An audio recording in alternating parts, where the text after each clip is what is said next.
Good afternoon, everyone. Honorable Minister of Port Shipping and Waterways, friends from the business community, all the shipyards and maritime sector stakeholders from India who have come to North Shipping here.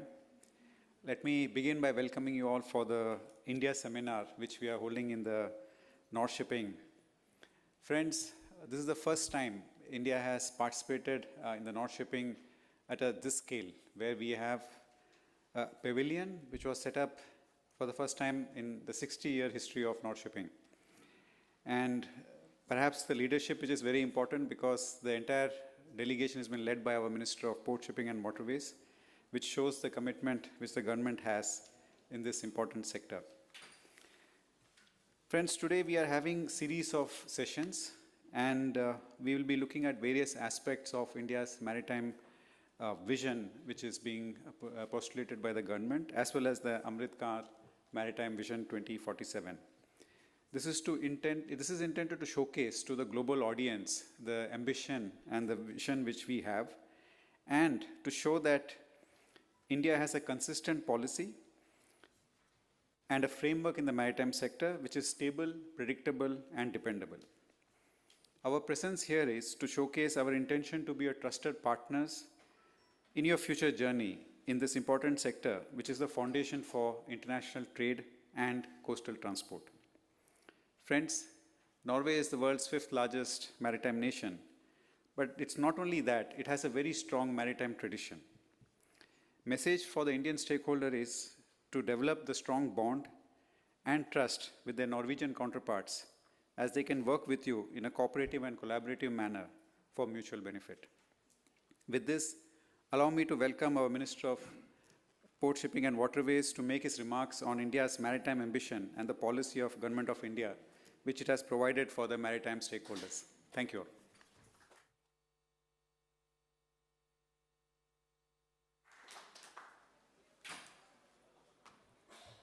Thank you, Ambassador. I now invite Shri Sarbanand Sonowal, Honorable Minister for Port, Shipping and Waterways, India, to deliver the keynote address on India's maritime vision and its alignment with global goals. Sir?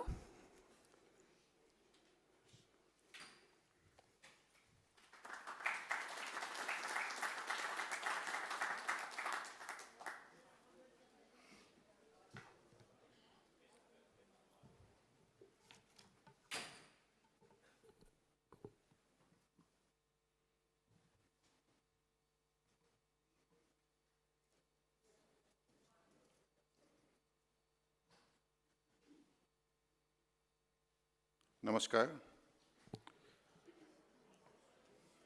Madam Marilyn, Ambassador of Norway to India, Sri Aquino Bimal, Ambassador of India to Norway, distinguished guests, maritime industry leader, friends, it is an honor to join you at the 30th edition of North Shipping 2025, a platform that brings together ocean thought leadership, innovators, policymakers to shape the future of maritime cooperation. Norway has long stood as a beacon of maritime excellence, and India is proud to be part of this vibrant dialogue. India and Norway are reminded not only of our enduring friendship, but of our shared vision for a secure, sustainable, and prosperous maritime future at this 60th anniversary of North Shipping event. In recent times, our relations are increasingly characterized by increasing cooperation and collaboration in the maritime field, steered by the joint working group between our two countries. Recent global events have highlighted the fragility of maritime supply chain, India is addressing this with long-term structural solution. We are actively developing strategic corridors such as the India-Middle East-Europe Economic Corridor, the Eastern Maritime Corridor, and the International North-South Transport Corridor. This initiative will ensure more diversified and secure trade routes across continent. We are also engaging with global partners to establish virtual trade corridors that will digitally connect ports, enabling seamless cargo movement and reducing bottleneck. Shipbuilding remains highly concentrated, with over 90% of global output originating from just 3 countries. This poses risks of supply shock and delays.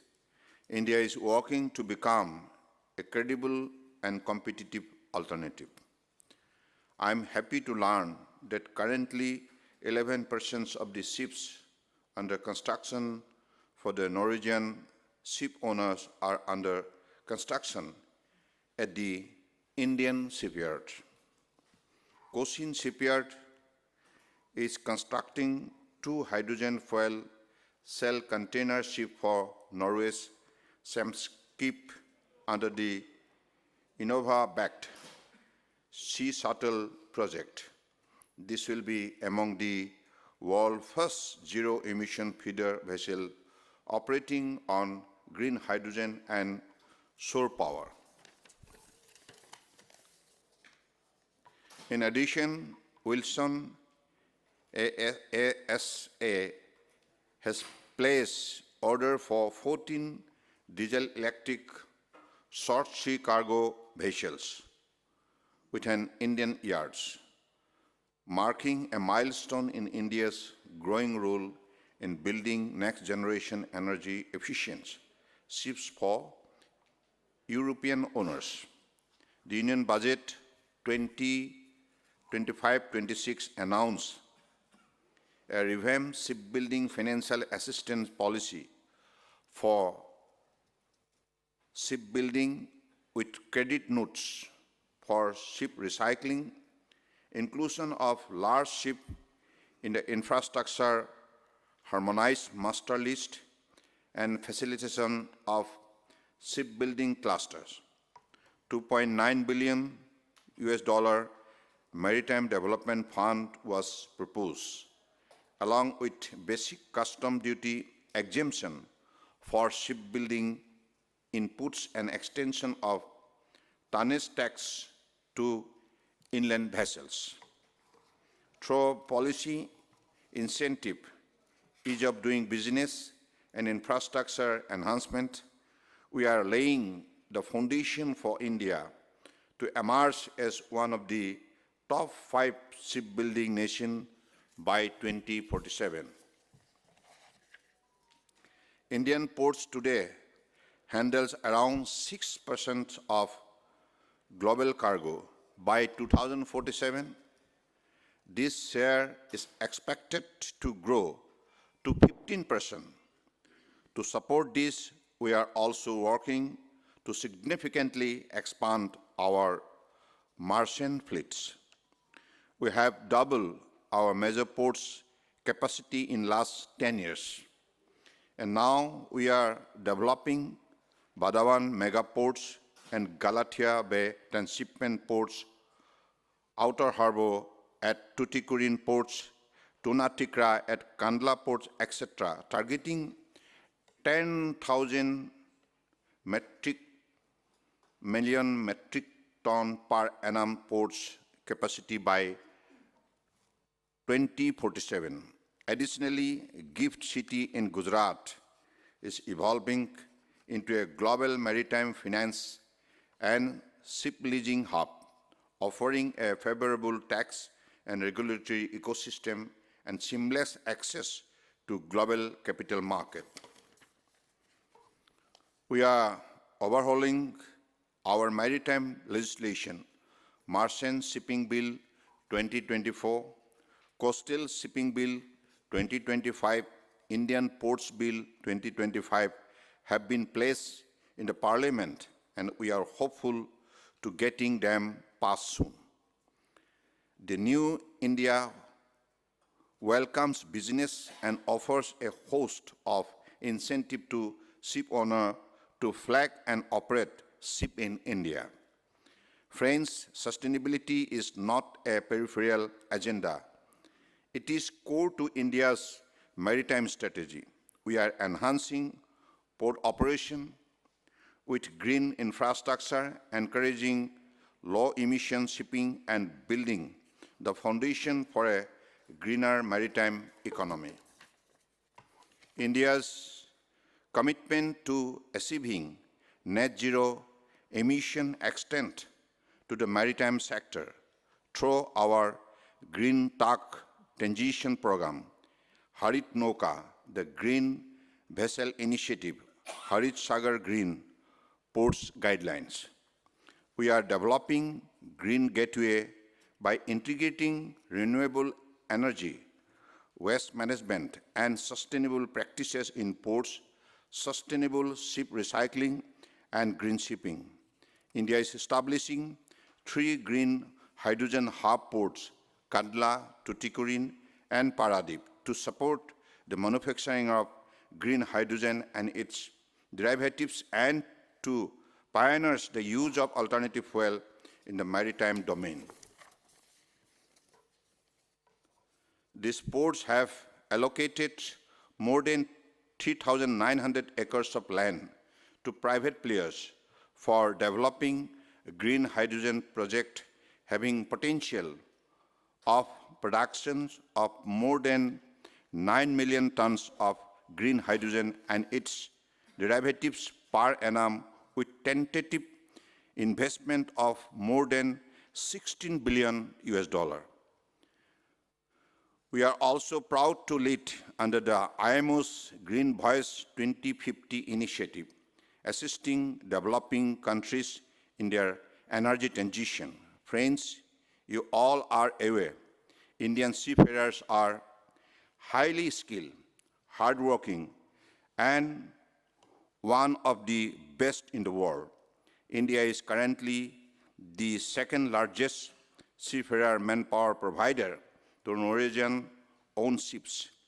Through this platform, I would like to encourage larger partnership for seafarer recruitment between Norwegian and Indian agencies. Finally, I'd also like to take this opportunity to extend a warm invitation to you all for the India Maritime Week 2025, scheduled to be held in Mumbai from 27th October till 31st October 2025. This major event will bring together key stakeholders from the global maritime community and facilitate explorations of opportunities for investment, collaboration, innovation, and growth in the sector. India's maritime vision draws inspiration from the ancient principle of Vasudhaiva Kutumbakam, the belief that the world is one family. This philosophy informs our approach to international partnership, encouraging collaboration over competition and mutual benefit over zero-sum outcome. India stands ready as a reliable, responsible, bankable, and forward-looking maritime partners. We are committed to shaping a maritime future that is green, secure, efficient, and inclusive. We invite you all to be a part of this journey, together with Norway and our global partners, including from the private sectors. We must harness the power of innovation, cooperation, shared responsibility to build a resilient maritime ecosystem. Let us remember, oceans do not divide us, they unite us. Together, we can turn today's challenges into tomorrow's opportunities and create a maritime world that serves all of humanity. Thank you.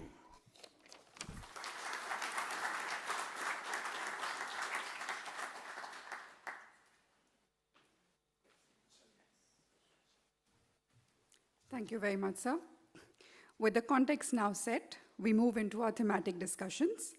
To introduce the first theme, Indian shipbuilding ecosystems, I invite Mr. Venkatasapati, Joint Secretary Shipping, Ministry of Port Shipping and Waterways, India, to the stage. Sir, can we please have you?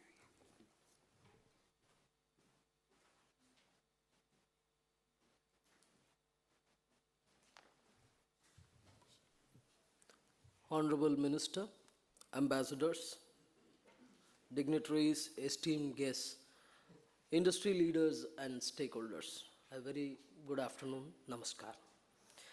It's a privilege to address this distinguished gathering at the first India country session at the North Shipping event, where we have come together to discuss the transformative potential of the maritime and shipbuilding industry. Shipbuilding industry is a cornerstone of global economic development, serving a critical enabler of international trade, industrial growth, and employment. Nearly 80% of the global freight is transported via maritime routes, and as a global trade volumes continue to rise, the demand for modern, efficient ship is more critical than ever. Shipbuilding is not just an enabler of maritime transport, we recognize it as a mother industry in heavy engineering, simulating a variety of ancillary and downstream activities, opportunities in manufacturing, including steel, electronics, and logistics. We also recognize that shipbuilding sector is labor intensive and has the potential to generate thousands of new jobs through upskilling and skilling in sectors such as welding, electrical, mechanical work, as well as maritime engineering and design. Shipbuilding remains highly concentrated with over 90% of the global output originating from just 3 countries. This poses risks of supply shocks and delays. India is a favorable, alternate, and a credible, competitive alternative that is available now. Through policy incentives, ease of doing business, and infrastructure enhancement, we are laying the foundation for India to emerge as one of the top 10 shipbuilding nations. Our target is to become top 5, as mentioned by our Honorable Minister, by 2047. India has moved up to 38th rank in the World Bank's Logistic Performance Index, financial year 23, a testament to the government's strategic investments in both hard and soft infrastructure. However, this is just a beginning. There is much more to be done. India ranks 18th globally in shipbuilding. Our share in the global market is just 0.06%. The government has set an ambitious goal to make India one of the top 10 shipbuilding nations by 2030 and top 5 by 2047. To achieve this, India must expand the shipbuilding capacity from 1 million GT per annum to 6 million GT per annum by 2030 and 4.5 million GT per annum by 2047. So we have adapted a series of approaches, enablers, which will help us to achieve it. Number 1, shipbuilding financial assistance policy. We know that India has a cost disadvantage vis-a-vis international shipyards, which receive huge subsidies from their countries. So we want to offset the cost disadvantage, and it is provided through financial assistance in the form of shipbuilding financial assistance policy. This is a long-term fiscal support mechanism for Indian shipyards. It is offsetting the cost differential with the global players and enhances the viability of building ships in India. This gives a predictable and transparent incentive framework for attracting sustained investments. Now we understand that shipbuilding alone cannot survive on its own. It has to be integrated in shipbuilding clusters. So, recognizing that a globally competitive shipbuilding ecosystem cannot exist in silo, India is fostering shipbuilding and repair clusters. These are envisioned as end-to-end ecosystem, bringing together shipyards, component suppliers, design houses, testing agencies, which will enable cost efficiencies, quality improvements, and accelerated innovation through co-location of value chain partners. The potential of mega shipbuilding clusters on both the eastern and western coast of India is being explored. The approximate size that we are looking out for individual mega shipbuilding cluster is 1 to 1.2 million GT capacity. Investing in common facilities for ship design and engineering services to promote innovation and efficiency. Government funding for research and development in green shipping and advanced ship technology aligning with the sustainable goals. Furthermore, dedicated training and upskilling programs ensure a skilled workforce to meet the demands of a growing industry. There are other incentives and initiatives that we are taking. By exempting raw materials, machinery and equipment used for shipbuilding and repair from basic customs duty, the government has created a favorable ecosystem for long-term investment. These interventions are not just about enhancing India's domestic capabilities. They reflect a conscious effort to contribute to global maritime resilience by diversifying manufacturing bases, fostering innovation, and building credible manufacturing hubs. As we move forward, India is ready to play a larger role in shaping the future of sustainable and inclusive shipbuilding worldwide. Furthermore, globally, the shipbuilding is at the crossroads of sustainability and technology, driving the transition to cleaner fuels, autonomous vessels, and smart shipyards. In this regard, it is heartening to note that Indian shipyards contribute to approximately 11% of Norwegian shipbuilding work order, establishing India as trusted partners in delivering customized, sustainable, future-ready ships to global clientele. With this, I end. Thank you very much. India is ready, and we expect more investments, more development in shipbuilding. Thank you very much.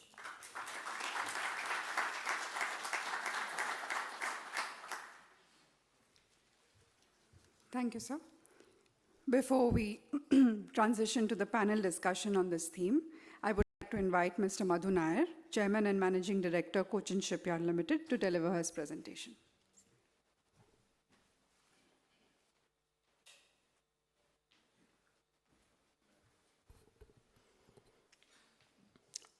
Honorable Minister, Ambassadors, distinguished guests, members of the fraternity.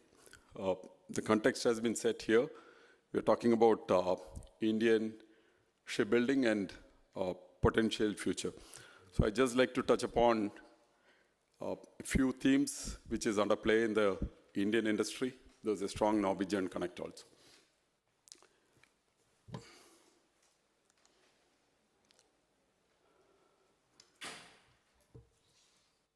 My focus here is a contribution to the green shipbuilding part. Because I think when you are talking in Norway, the most important part is we're talking about the innovative part of the shipbuilding and what India could do, how we could team up. This would be what I would like to touch upon. So we're talking about the greener and the cleaner fuels and the greener ports. And this is something just wanted to bring the context, but then we are all aware about the global transition, and happy to be in Norway, which is at the forefront of leading this transition. But the contours are very clear. You transit, and you transit for sure. And in this transition, as Venkatesh brought out, technology, digital, and core technology both will play a major role. I just want to touch upon this particular aspect, which many people are not fully aware of. But today, there are 78 short sea vessels of European clients under construction, under order, and in various stages of construction in Indian shipyards.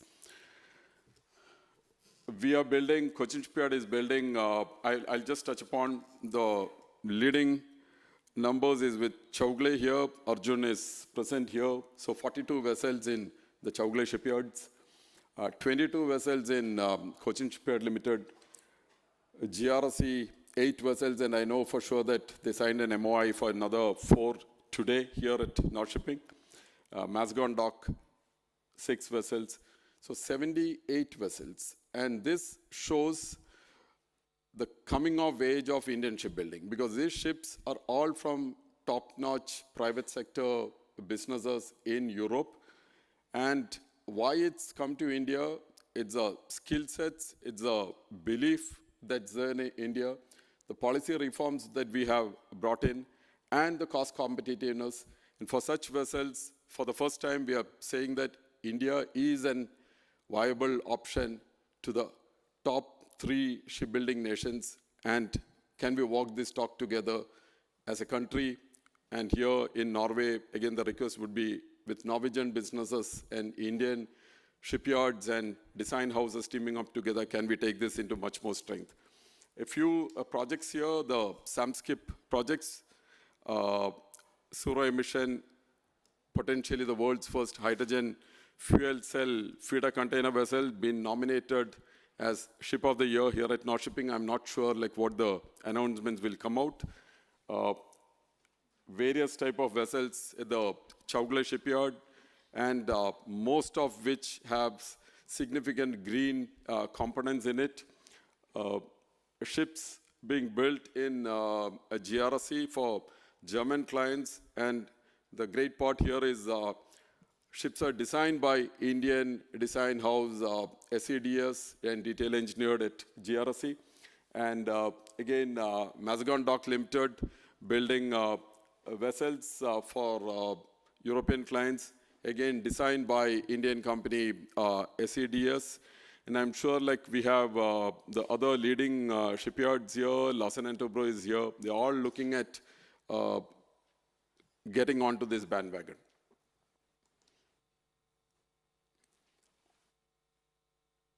I just want to say, out of this, 55 of these have green components in it.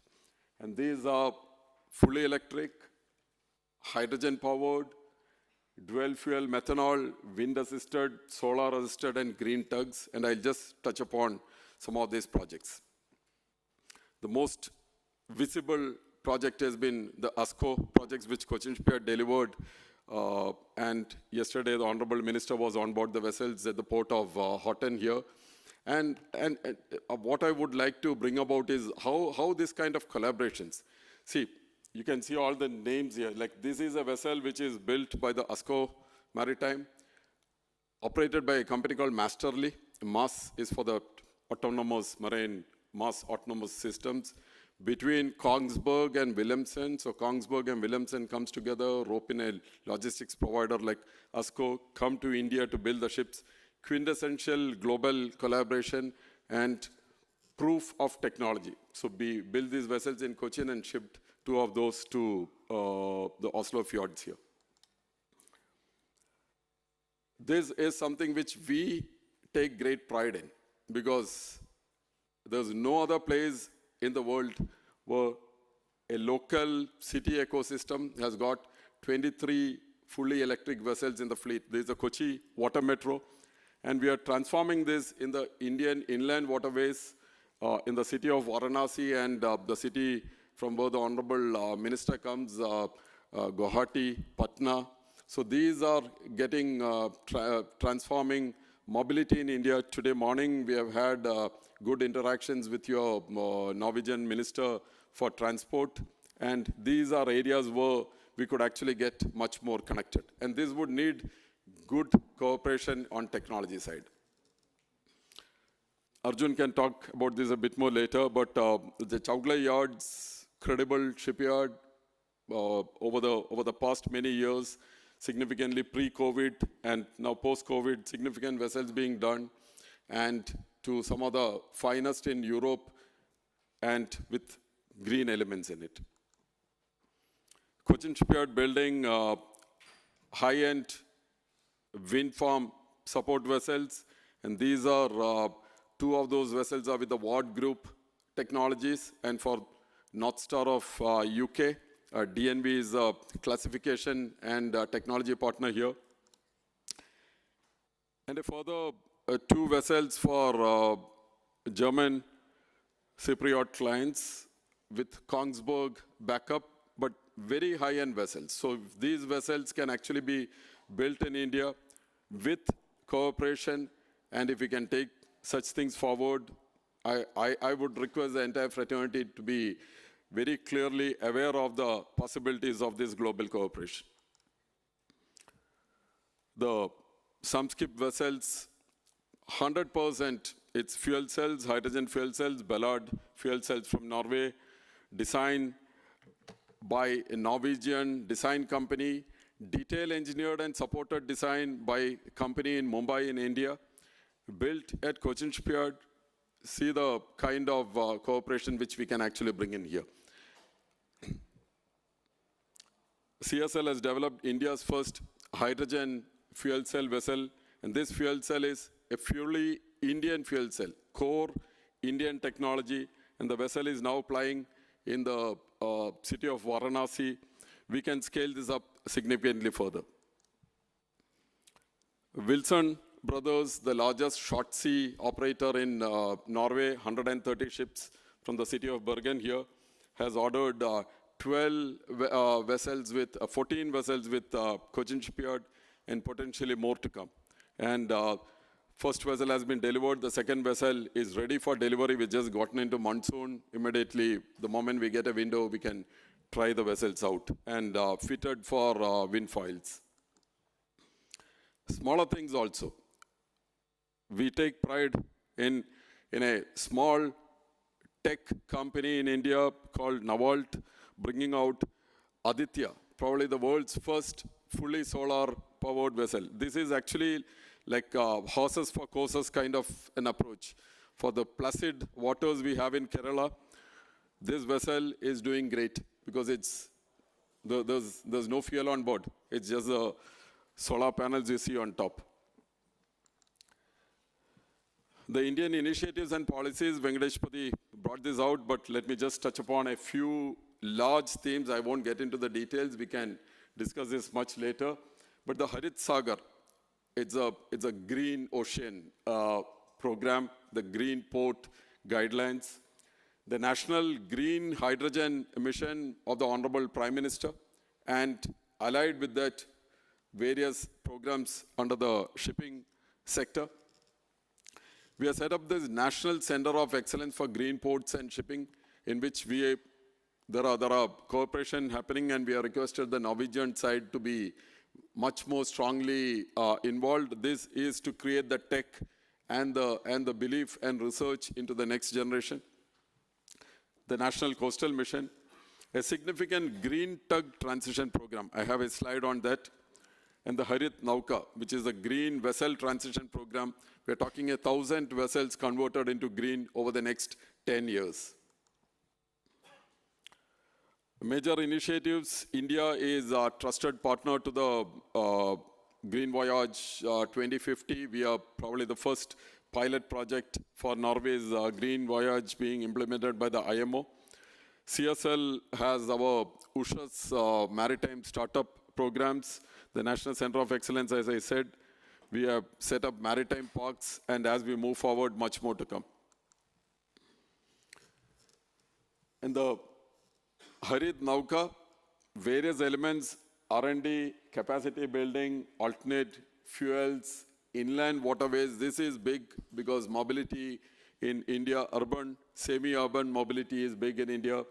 Special working groups towards transition and strengthening of the institutional capacity. Just a touch upon on the Green Tug Transition Program, and this is, the world has seen this as a highly atrocious attempt, to use that word, trying to change the Indian port landscape. We feel it's our commitment.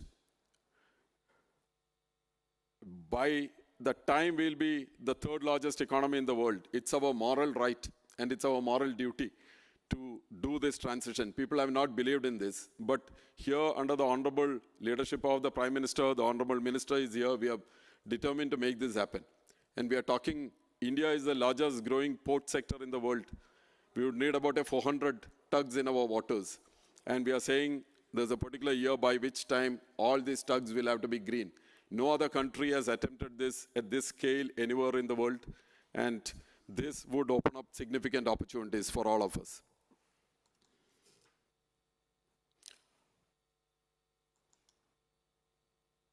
What can we do together? We feel this is from what we have seen as Cochin Shipyard last 22 years. We have been working with the Norwegian side here. We had good relations. We have built friendship in Norway. We have built very strong relations, and we understand the ethos of working in Norway.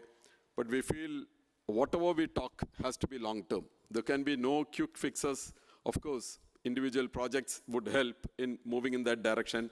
But long-term, these are areas where we feel there are definite scope for immediate cooperation. I'm not getting into Cochin Shipyard and the introduction, but just having a chance, we are 7 locations in India and have exported significant vessels, 45 vessels into Europe already. And we are across 4 verticals, one of the largest shipyards in India, technologically strong, has been working strongly with the Norwegian segment, the European side, for the last almost 23, 24 years. And my request also to the large Indian contingent that's come here is, it doesn't come in easy. This is an industry where trust and trust and trust is the only thing that will remain. So if we need quick fixes, probably it's not there. Maybe a project here and there would happen, but our understanding is deep-rooted. You can't afford to fail. None of us can afford to fail.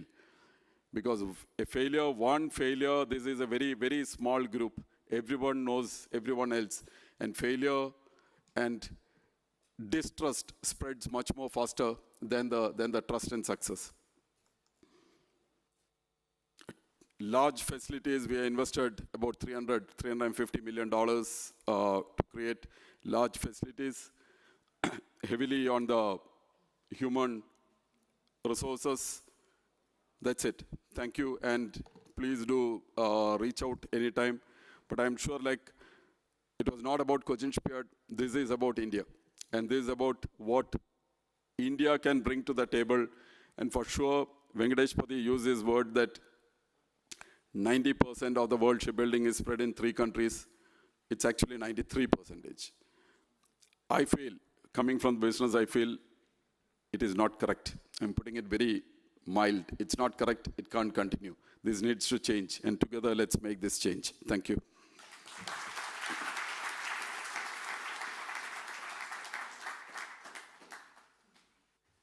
Thank you, Mr. Nair. We'll begin with the panel discussion now. May I invite the panelists on stage? Commodore P.R. Hari, Indian Navy retired, Chairman and Managing Director, Garden Reach Shipbuilders and Engineers. Sir, may we please have you on stage? Rear Admiral G.K. Harish, Indian Navy retired, Vice President and Head Larsen and Toubro, Vivek Merchant, Director, Swan Defense and Heavy Industries, Annette Holte, President, Kongsberg Maritime India, and Nand Gopal, Investment Promotion Guidance Tamil Nadu. The panel will be moderated by Arjun Jogle, President, Shipyard Associations of India.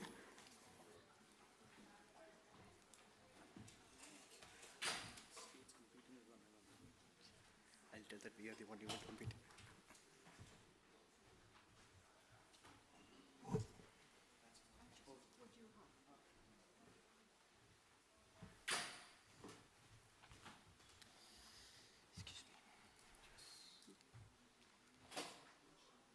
Yeah, so it will come up here.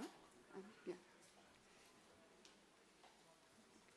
So once you're mic'd up, over to you.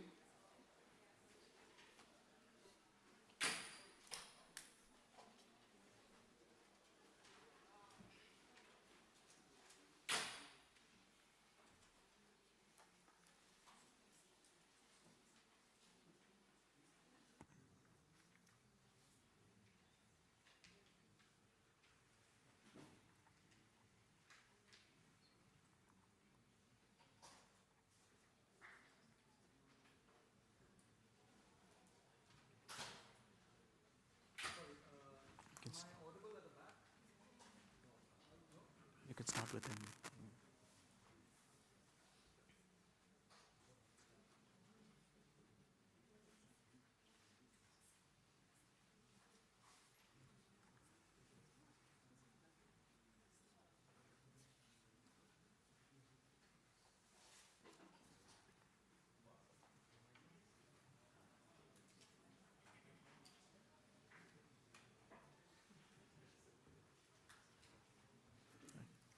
Nanda.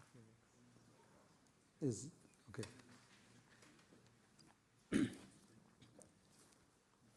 Good afternoon, namaste. Welcome to the panel on shipbuilding, and my deep gratitude to the Honorable Minister for his presentation and the fantastic support that his ministry has provided our industry. Ambassadors, friends and colleagues from the industry, welcome to the panel. On the panel, we have people from the shipbuilding industry, and I think you've heard already the context setting in terms of what is happening in the industry, what is happening in India, what are the different types of projects that are being conducted. Over here, we have the perspectives that I would like to get out from my experiential side of people who are actually actively within the industry. So as I think in our industry, we all know that shipbuilding, you have to be very crazy to do shipbuilding. So I present to you 5 crazy people on the panel over here. So on the panel, we have, I'll go from my right, Commodore Hari, Chairman and Managing Director of Garden Reach Shipbuilders, Rear Admiral G.K. Harish, Head of L&T Shipbuilding, Ms. Annette Holt, President of Kongsberg Maritime India, Mr. Vivek Merchant, Director of Swan, Mr. Nanda from the Government of Tamil Nadu, the Investment Promotion Board. So I think considering where we are on time, let me start with Commodore Hari. GRAC is a defense public sector unit, and you are well known for the track record that you have in delivering vessels for the Indian Navy and the Indian Coast Guard in particular. And you've now ventured into the European market with the order for with the German client for 7,500 deadweight ton vessels. So what I would like, I think it's very important because we have a very strong base of defense shipbuilders in India. And there is often a reluctance from the commercial market, particularly the overseas commercial market, of doing business with defense units. Can you take us through the journey that you've taken your organization through to change the perceptions, and what are the on-the-ground practical actions that you've taken within your company? Thank you. Arjun, and having been branded as a bunch of crazies, I'll start on a crazy note. The decision to go in for commercial shipbuilding was definitely a calibrated decision. We are one of the largest, one of the oldest shipyards in India, been in existence since 1884. We are located in Kolkata on the eastern seaboard of India, and we are a government-owned company under the Ministry of Defense. So over the last 65 years since the government took over our company, our focus has been on warship building. But what many do not know is that of the 800 ships delivered by the company so far, 689 are non-defense platforms. We have just delivered 111 warships. Of course, that is the largest in terms of numbers in India. But 689 far outweighs the number of warships delivered by us. Come 2020, and that is when the government of India had declared the Maritime India Vision 2030. And that was the trigger for us to think seriously to revive our commercial shipbuilding capability. We started in a very modest fashion. We wanted to pulse the waters. We built a couple of passenger vessels, a fully electric ferry, just to place on record, the largest and the fastest in terms of passenger capacity in my country. And when we felt we are confident enough to venture into commercial shipbuilding in a serious way, what we first decided was to do an introspection. We ticked the two boxes, that is capacity and capability, straight away. But the third box, perhaps the most important box, was the mindset. The transition from a warship builder to a commercial shipbuilder, it was not easy for us. In warship building, we focus more on technology-intensive, complex warships that has functional requirements that precede over everything. The quality requirements are extremely stringent, but the aesthetics and the value of money that the customer, the ship owners expect, perhaps we found that is lacking. Again, what we did was we created a completely different commercial shipbuilding, that is a non-defense shipbuilding division with an embedded design element, so that we felt there should not be any overlap between warship building and commercial shipbuilding. 5 years down the line, 2025, we are confident to state, I'm confident to state that we have achieved enough maturity to handle any kind of commercial vessels. Again, we are not yet reached the level of the Chowglaze or the Cochin shipyard. But as a nation, in the coming years, we are there. We are very much there. Today, we are handling projects, what Sri Madhu Nair mentioned, a project for the German or European client, the multipurpose vessels. Dredger, we are doing a project for another friendly foreign nation, and also a series of specialized research vessels. So we are there, and we are good to go and to meet any requirements of the, because see, we know the importance of quality, cost, and time. Having built warships with complex designs involved, we feel with a mindset change which we had to do, we wanted to tweak into the commercial shipbuilding segment, we are good to go for commercial shipbuilding. Thank you. I think one of the stereotypes of public sector units across the world and in India is sometimes a lack of accountability. But I think what Commodore Hari has mentioned in terms of how they've organized themselves to cater specifically for the commercial market and specifically for the export commercial markets showcases a fundamental shift in the way Indian businesses have been operating over the last 10 years especially. And it showcases the degree of accountability that there are in these companies. So congratulations on the order and the LOIs that you've signed in this week. Thank you. I'll come to Rear Admiral Harish. You work for one of India's largest organizations, one of the largest private sector organizations, extremely well known for construction, infrastructure, heavy engineering, energy, and also IT. and you have a very large investment in a shipyard in the state of Tamil Nadu, in the southeast part of India. So, of course, what I would like to understand from you, and you've been in this industry now for some time, can you take us through your experience, particularly from how within your company you've increased productivity and improved efficiency, and how the journey has been? Thank you, Arjun. And it's a fine opportunity to be here. Wonderful to see. This is my first experience in North Shipping, and I must say it has been fantastic.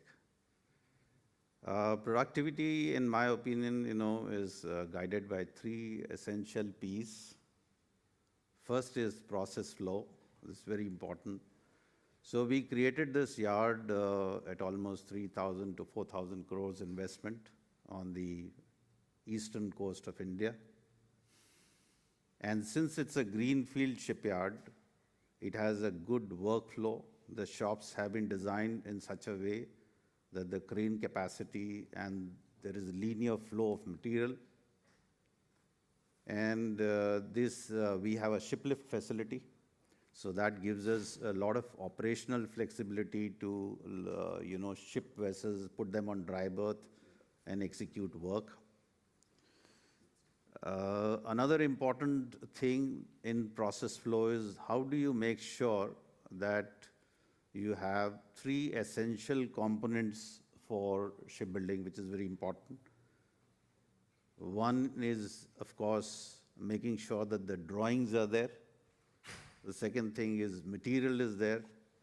And the third thing is manpower is there. So synchronization of these three together is what we call as full kitting.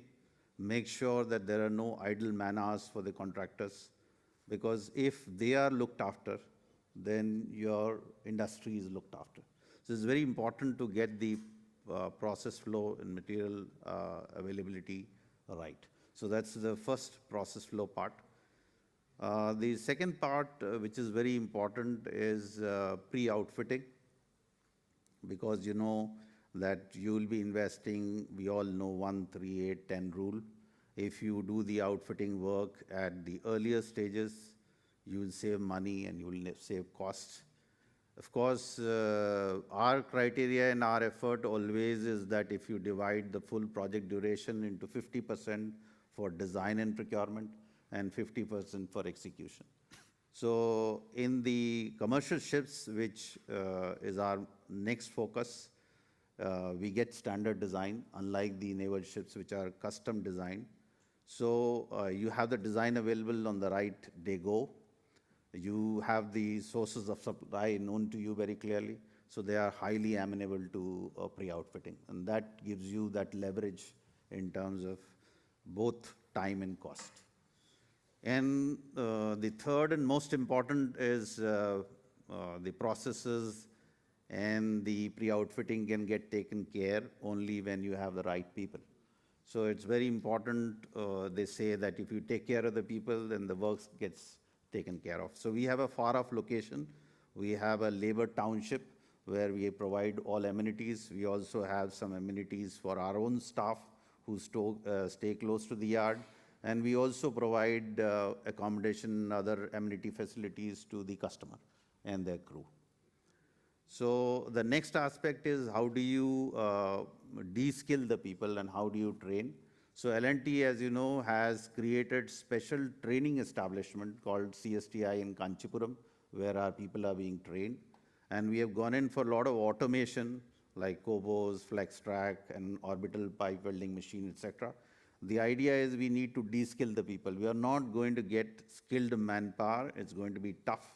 So you get manpower and train them so that they can be of use to you. Last but not the least is important as we are scaling up, the answer will lie in digitalization and automation. As we go forward, the expectation will be that when you take multiple projects together, you are able to execute them on time. And therefore, automation will be the key and we'll be looking at more and more. So I hope that's That says it all: process flow, pre-outfitting, and people. Yeah, thank you. I think one of the key aspects of the industry that often gets missed, and Europe is is the right place to actually talk about this, because a lot of the equipments that are used in shipyards actually largely come from Europe. We have a very large percentage of imports that we bring in from Europe. So, and I think if you see shipbuilding equipments, you will see India probably being one of the largest destinations for shipbuilding equipments coming in from Europe. So, thank you, Rear Admiral Harish. Vivek, I want to come to you next. Your company Swan has taken over India's largest shipyard. It was a company that was taken over from bankruptcy, and you're in the process of reviving it. As an organization that is entering into the shipbuilding industry, how are you optimistic about India's shipbuilding capabilities? Right.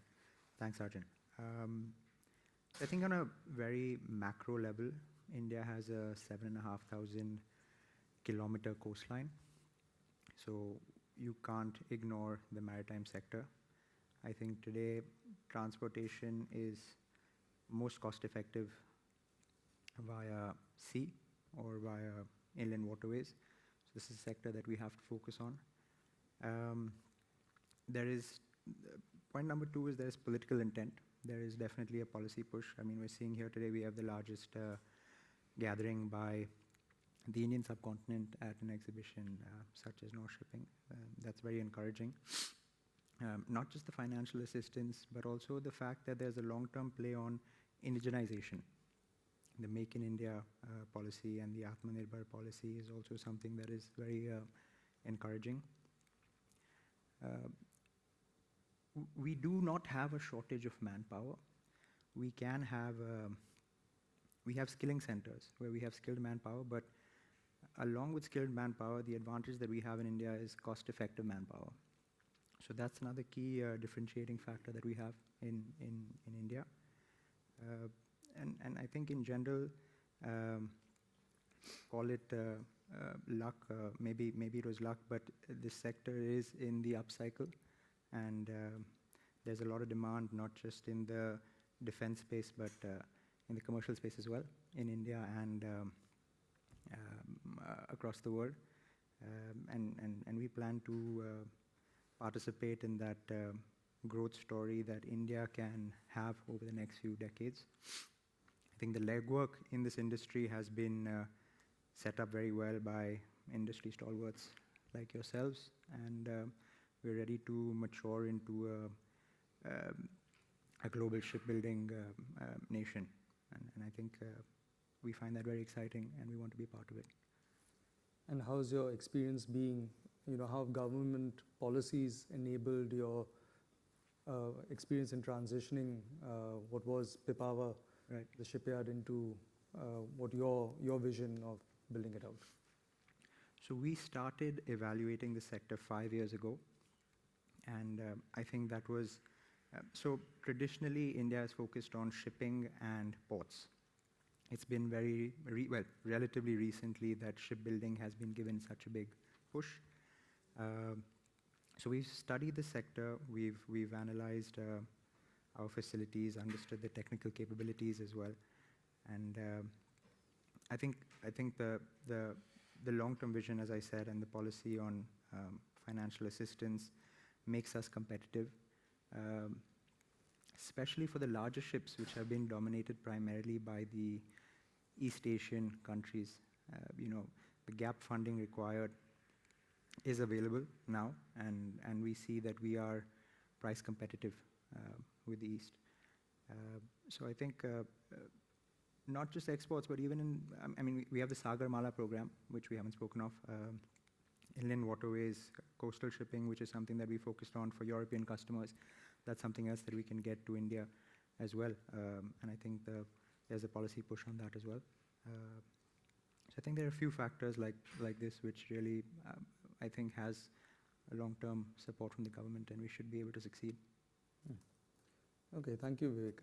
Annette, I want to come to you. Vivek spoke a lot about the indigenization, and Kongsberg, of course, is, I mean, you don't need it, your organization does not need an introduction, but you have a very big presence in India. You have a very important presence in India. And how do you see, from a component manufacturing, from an equipment supplier, from a systems integrator, your experience within India? Can you take us through that? And what are your plans for the future, and why do you have these type of plans? Yeah, thank you, and thank you for the question.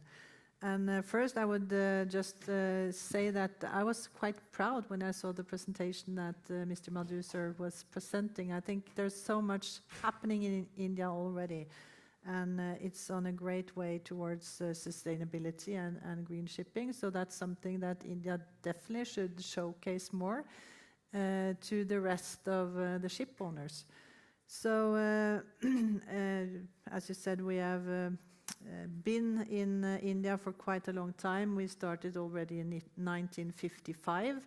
So we have been in India for a long time, and I think that's also like our strategy is to partner up with the shipyards, and we have most of you as our customers, and we value the collaboration with the Indian shipyards. And then, of course, we are a Norwegian tech company, and we are not the cheapest. European technology is not cheap, and the market in India is really price sensitive. And that's, then you need to look at how do you optimize your cost and the supply chain, and then we're into this, what you were mentioning about local manufacturing. And you also have this this Make in India program, so you need to be local to be able to participate in the competitions.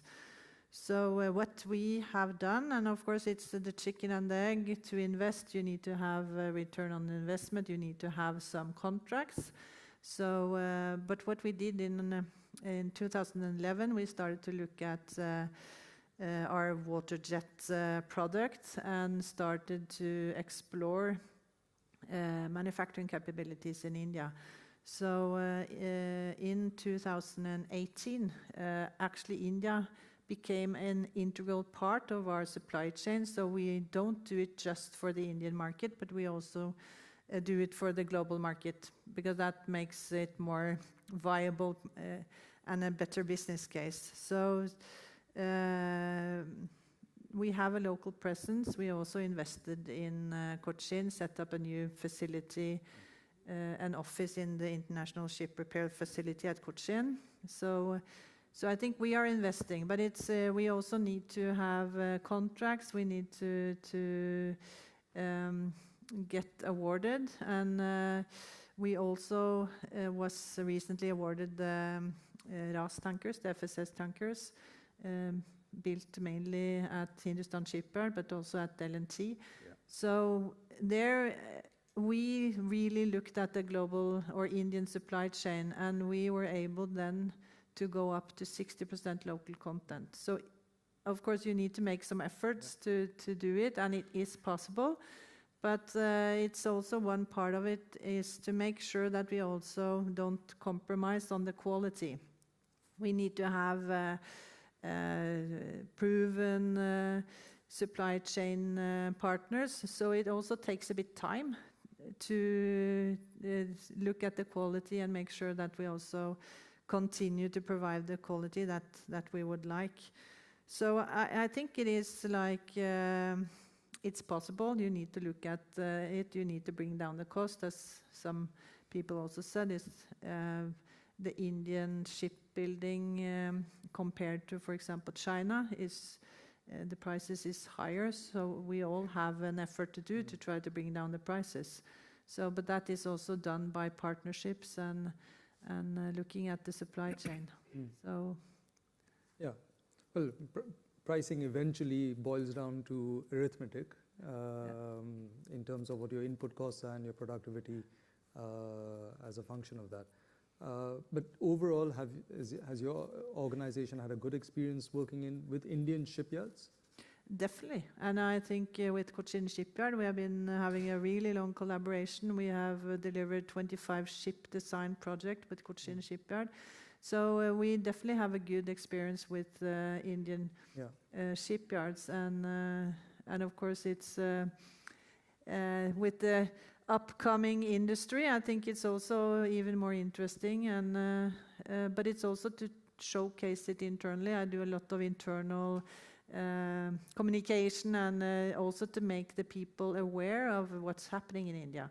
So yeah, this is one of the points that we do want to bring out, because when shipyards talk to clients, clients see one aspect of the conversation, but when suppliers talk about shipyards, you see a very different aspect of it, because the front is usually always presented quite well, but what goes on behind the scenes and the plumbing and everything, that's very, very different. So it's good to hear about your experience. And I think what we are seeing across the board, and especially with all our members of the Shipyards Association of India, is across, whether it's a public sector unit or a private sector shipyard, everybody is investing into capacity enhancements and productivity measures. So we are going to see Indian shipbuilders being a lot more productive, a lot more efficient, really driven by being a lot more systematic in the way they operate.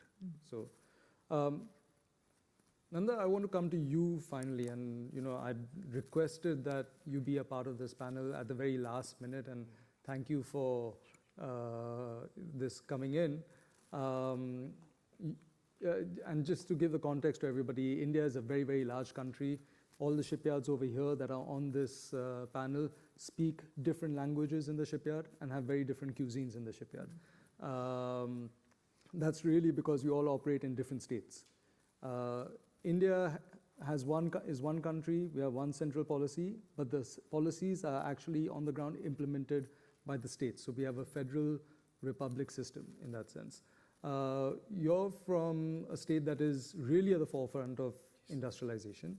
And I just want you to give a perspective to the audience of how, because the states compete with each other. Yes. As much as sometimes the shipyards compete with each other, the states compete with each other to attract investment, to get productivity, to get employment creation. So can you walk us through how your thinking is when you're designing policies, and how you look at the work that, say, an Andhra Pradesh is doing, or a Karnataka doing, or Gujarat is doing? How do you actually look at competing with one another to attract investment? So as a state, our challenges are completely different. So right from your land identification, we have to find a suitable land where you will not have any issues on the coastal side. It should have good connectivity, good access to people. So right from the step one, we have a different set of challenges, okay?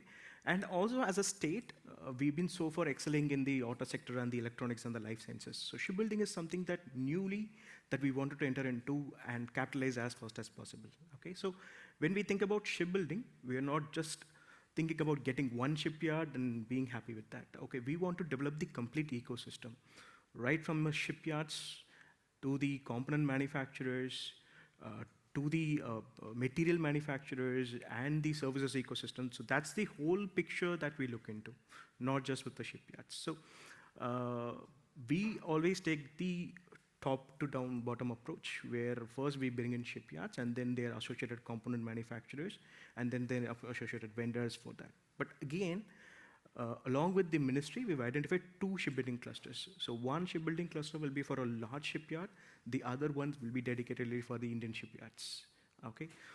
We, along with the ministry, will develop all the common infrastructure. So the state has agreed for everything. So all the seaside infrastructure, all the landside infrastructure will be developed by both the state and the ministry, okay? So in addition to all the manufacturing side, there is also the services side. So Chennai is already very good with the software services and the design services for electronics. So shipbuilding is something that we wanted to newly work with. We are already discussing with a few companies to see how we can develop that ecosystem as well. So one good advantage that we have is that we have an aspiring population. So who wants to get into the higher value-added jobs? So that is one major advantage that we have. And we already have a well-rounded ecosystem. So when you talk about certain states, they will be concentrated only on certain sectors, say refining or the IT or the banking. But we wanted to have a very, very balanced approach, not just with the sectors, but also with the location. So when we design an incentive policy, our incentive policy takes three things into consideration. One is the amount that you're investing, second, the number of jobs that you're giving, third is the location. So we already categorized into three different categories. So when you're going to the down south, where the employment is much higher and we don't have much opportunities, that's where we give you the higher job opportunities and higher incentive packages. So that's the perspective of the state. So we want to develop the entire ecosystem, not just the shipbuilding. So it's a long shot to go. Yeah, thank you. Just mindful of time, but I think one of the things that you have seen from the panel is at the business level, you have businesses that think from the perspective of being accountable and providing the right type of service to the clients, but also and you saw from the presentations from the Honorable Minister, the Joint Secretary, and what Nanda has said regarding the approach that the state takes. From a governance perspective, we're really looking at an environment which is really grounded on responsible governance. That's extremely important. And that, I think, is a big change that we have seen in India, particularly over the last 10 years. India is going to become, with these two aspects, accountable business practices and responsible governance, India will be definitely one of the world's most important shipbuilding destinations. That's a given, and I think that's the way the trajectory is, and I think we're all extremely confident about reaching that. And I would like to conclude on the note that one of the points that the Honorable Minister had mentioned about the idea of Vasudhaiva Kutumbakam, which is the idea of one world family. And culturally, India and the rest of Europe do have a lot of shared values. And we've seen with the experience of a lot of the shipyards in India and the European clients is that the method of working is a lot easier because of good quality communication, transparency, honesty, but fundamentally the human values that we both our cultures exhibit is very common, and there is a lot of commonality in that. So India is open for investment, India is open for business. Thank you for listening to the panel, and I hope you found it of value. Thank you.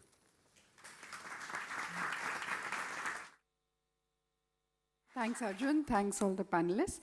May I please request Neha and Ainesh to present souvenirs to our panelists here before we take a quick short break, as we're already running late. So I request all of you to please come back once we take the break.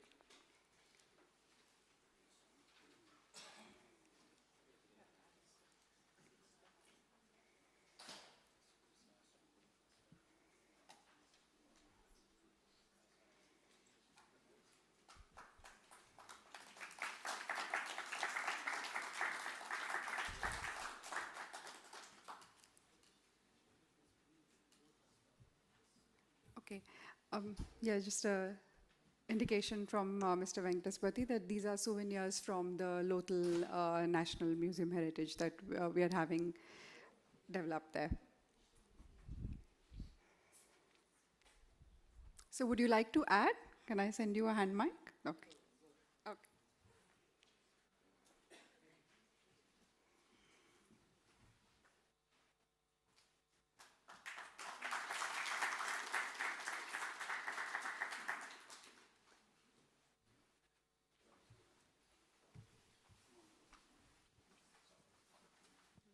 May I request everyone to assemble within 5 minutes again. We'll begin the next panel discussion. Thank you. Distinguished guests and esteemed colleagues, I will just have a brief presentation for the context setting for our next topic, that is ship recycling.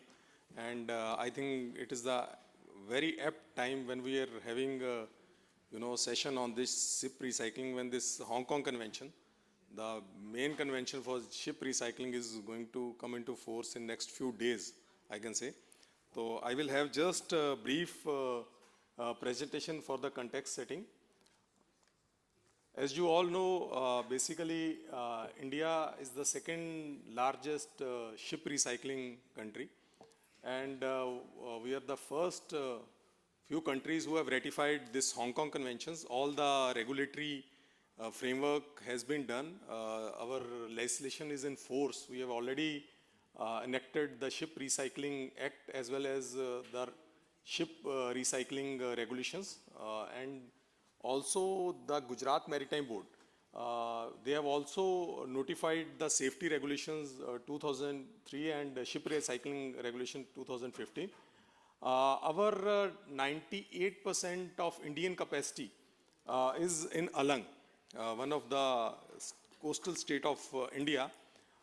They are having the 98% of Indian capacity, and globally 32.6% of ship recycling is done in Alang.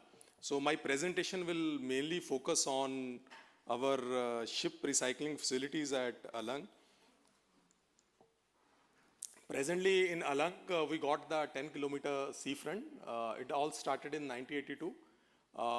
Approximately 400 plus ships, and with the capacity of 4.5 million light displacement tonnage is being recycled.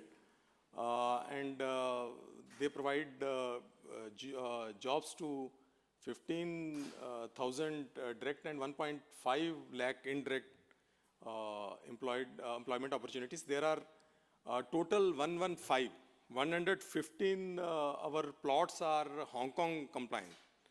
Basically in India, after ratifying Hong Kong conventions and then with the enactment of Ship Recycling Act, we start the process of making our ship recycling plots Hong Kong compliant. The process has been completed, and we are ready. Basically, India is ready to welcome all the ships for the recycling. And in addition, I will again come back to our second point. As you all know, there is some additional requirement for the EU certifications, and few of issues raised by our friendly countries from the European Union, especially great help was extended by the Norwegian government also. We are also in the process of certifying or audited being done by EU for EU certifications of few of our ship recycling plots. As you know, the ecosystem of Halang, basically there is emergency preparedness and response. There is safe and environmentally sound management of hazardous material, downstream waste management. There is a proper system for the reporting of incidents, prevention of the adverse effect, and works, health, and their safety training and housing is top priority for the government. In the coming slides, I will show. Basically, this is, as you see, the emergency preparedness and response. We have prepared these plots. They are firefighting plans and regular emergency response drill is being done. We got emergency services are in place. 20-bedded hospital is already operational and which is being upgraded to 35-bedded hospital. Level 3 trauma center as per the central government guidelines has been developed by Gujarat Maritime Board. And the firefighting, station and services are in place.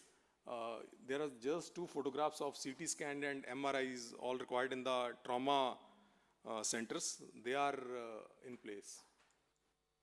These are the few of the pictures of our, recycling facility at Alang. Again, coming to, handling of safe and environmentally sound management of hazardous material. This is our SOP for proper waste generation from UL vessels, then their segregation, storage, transportation and disposal, and how it is basically being monitored. I will skip through some of these slides. This is again proper, prevention of adverse effect to the human health and environment. We got proper SOPs in place for fire safety, reporting, training, and inspection. The inspection is regularly done by the Gujarat Maritime Board along with the Gujarat Pollution Control Board. There is a coordination between different stakeholders of the government in this facility. Basically, as you all know, worker safety and training. This is the key component which is being taken care both by the central government and Gujarat government in this Alang facility. Proper safety training institute has been established for the safety of workers. Their proper health certification, their annual medicals, everything is being done and monitored properly. Basically, these are the additional facilities in Alang beyond Hong Kong conventions. As I told in my previous slide, that there are some additional requirements by the European Union regulations, and in order to meet those requirements also, and also in order to make this whole process environment friendly, sustainable, some additional facilities has been developed at Alang, which is beyond Hong Kong Convention. Basically, again, the level 3 trauma center at Alang. Basically, there is treatment, storage and disposal facility. There is housing colony and online health monitoring platform. Basically, this is the additional requirement, additional facilities has been provided in Alang with the support from both the state as well as the central government.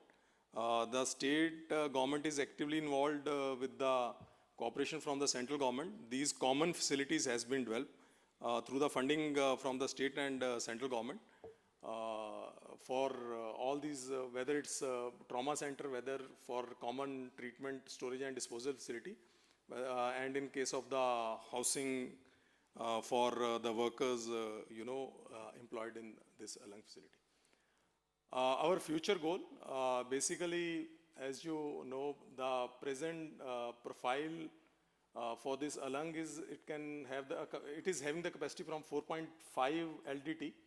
The objective is to increase it to 9 LDT, and also the master plan for Alang has been already prepared and work has been started.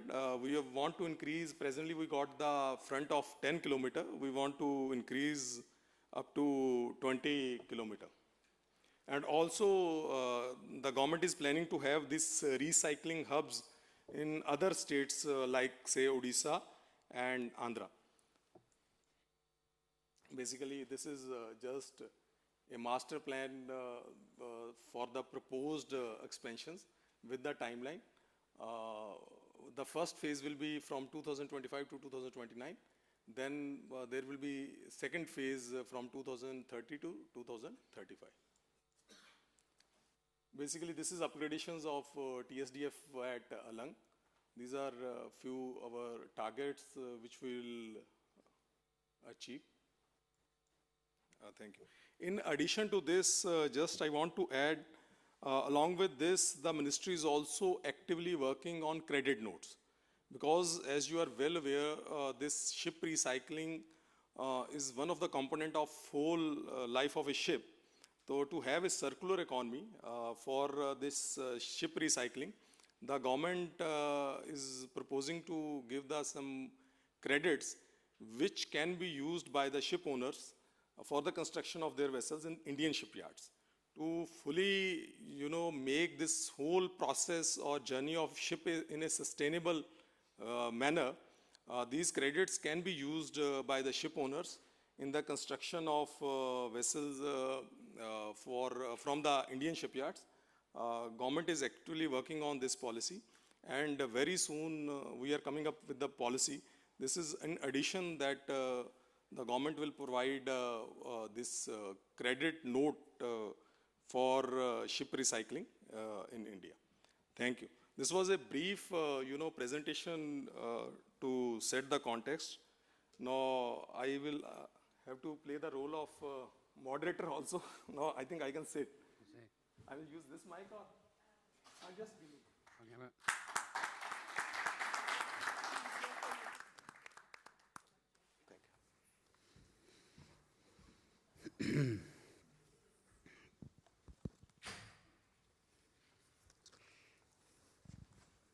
as you know, you got the distinguished panelist who contributed a lot in this whole ecosystem for sustainable ship recycling. As you know, we are having Mr. Oftedal, Special Director from the Ministry of Climate Environment from the government of Norway.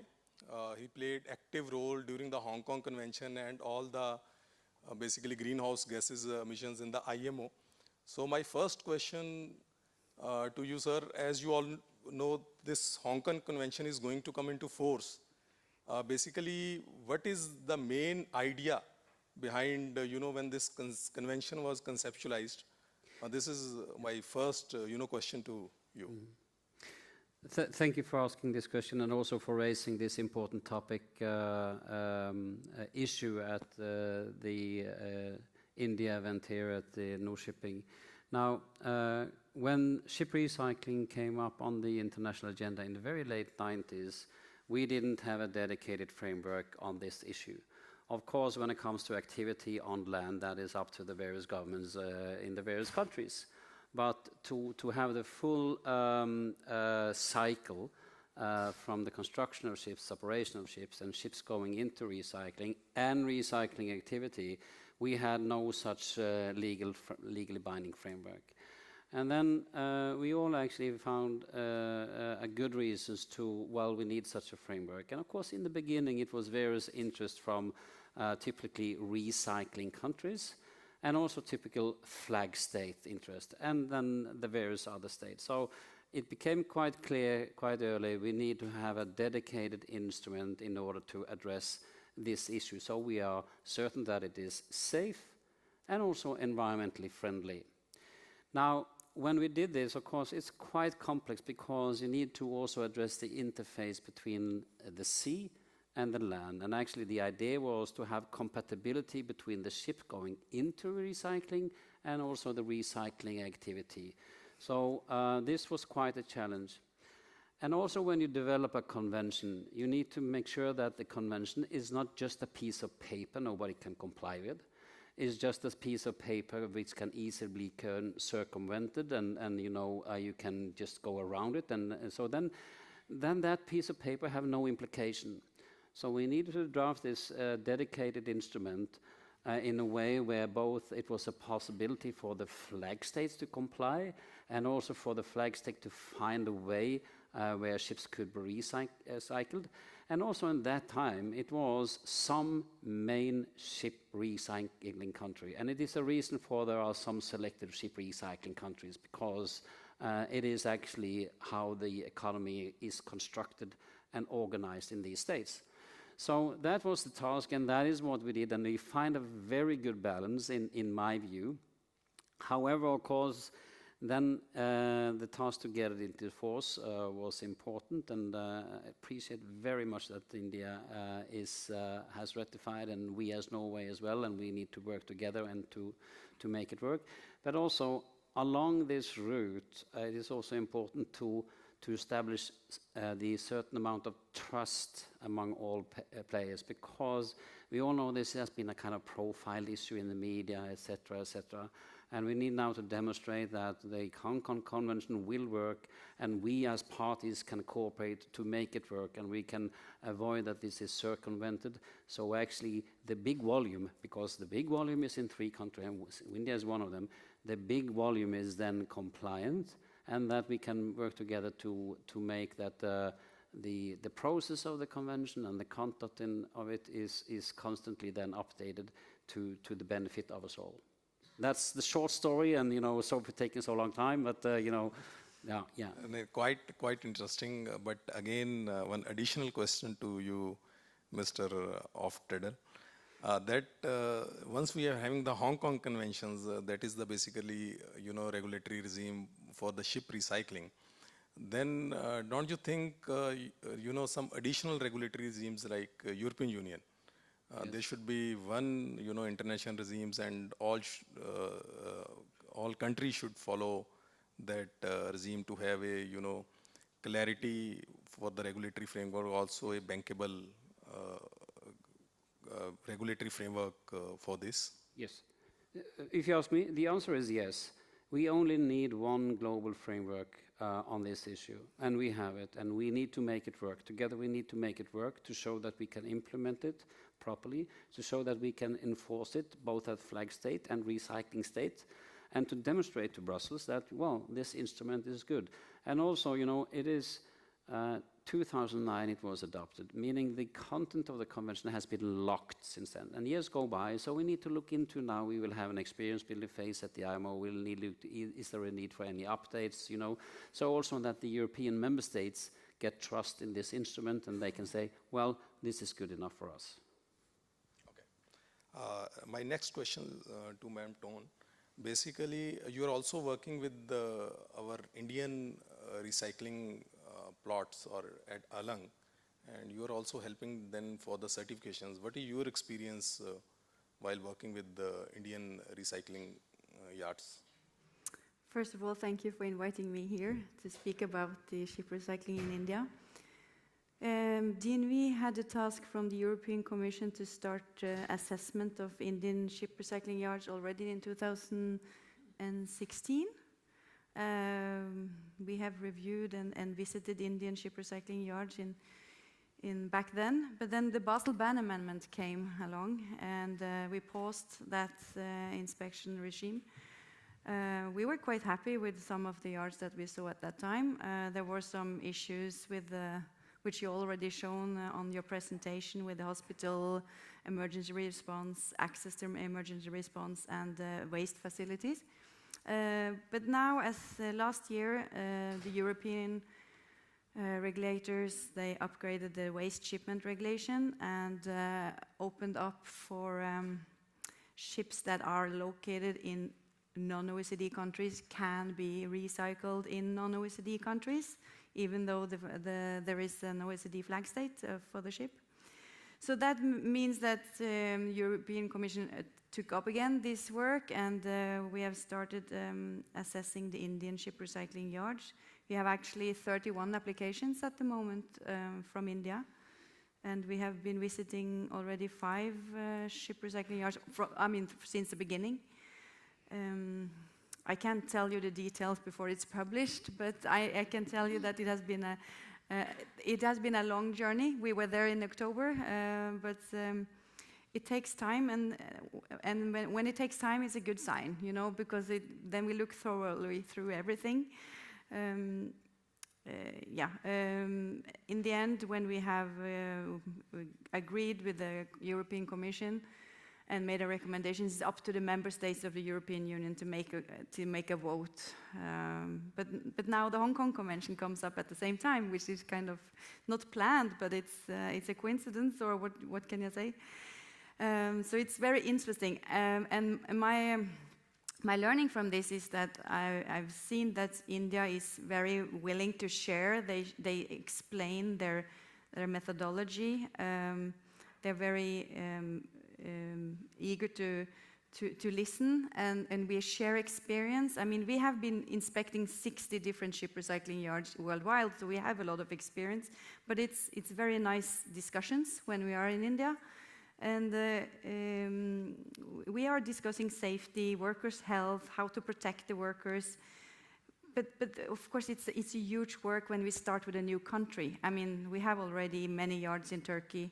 UK is also a third country for European Commission. But this is the first time for India, and we need to look at downstream waste management. There is so many recyclers around Alang that takes the equipment, the steel, and everything, and the waste. There's so many to evaluate, so it takes time. But I hope we are finally soon there. Again, ma'am, one additional question to you. Basically, you are working with those ships that I think all those ships are with whom you are working are Hong Kong compliant. Then what is your view regarding these shipyards, ship breaking yards? In my opinion, the European regulations and the Hong Kong Convention is not very different. No, I mean, the Hong Kong Convention says they should not pollute. You should do a safe recycling and environmentally sound management of your waste. So if they are Hong Kong compliant, they should actually also be compliant with the European regulations, but there are some specifics in the European regulations that makes it more difficult because European regulation says that you shall do it in this way, a specific way, in order to be environmentally friendly. But yeah, as you can, the sites that we visited them already in 2019, and you can see the reports on the internet, and we were happy back then. So yeah. My next question to Ma'am Helen Tofte. You are representing Norwegian Ship Owners Associations, and you are also working very closely with the Indian ship recycling yards. So what is, your take on these shipyards, ship recycling yards, which are now Hong Kong compliant? Basically, is there any planning to send few of the Norwegian ships for recycling in these ship-breaking yards? Thank you for that question, and good afternoon to everybody. Let me just start by saying that from a ship owner's perspective, we've been asking for international regulations for ship recycling for a long time. We believe it's very important that we now have the Hong Kong Convention coming into force, because that will give us one set of international regulations to make sure that we do recycle our ships in a sustainable and a safe manner. And that is very important, not only for Norwegian ship owners, but for the industry globally. I think the figures from BIMCO, to use one example, says that 15,000 ships are to be recycled over the 10 next years. So that says something about the magnitude of getting this convention into force. We have some challenges, though. I mean, it will be a milestone that this convention enters into force in only 2 weeks' time, 26th of June. But we still have some challenges to make sure that this is, easy to follow, understandable, to avoid unclarity. And that has been mentioned already. It's the Basel Convention, and it is the EU Ship Recycling Regulation. That makes it more complicated, but it also makes it harder for Norwegian ship owners to recycle their ships in India. That was your question. So I think, one big important step now, 26th of June, but we still need to solve this regulatory complexity. We completely agree that now when we have an international convention coming into force, that should be the one regulation.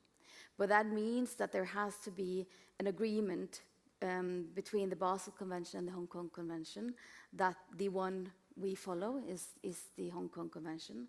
And it also has to be in a dialogue with Brussels and the European Commission what should happen to the EU regulation.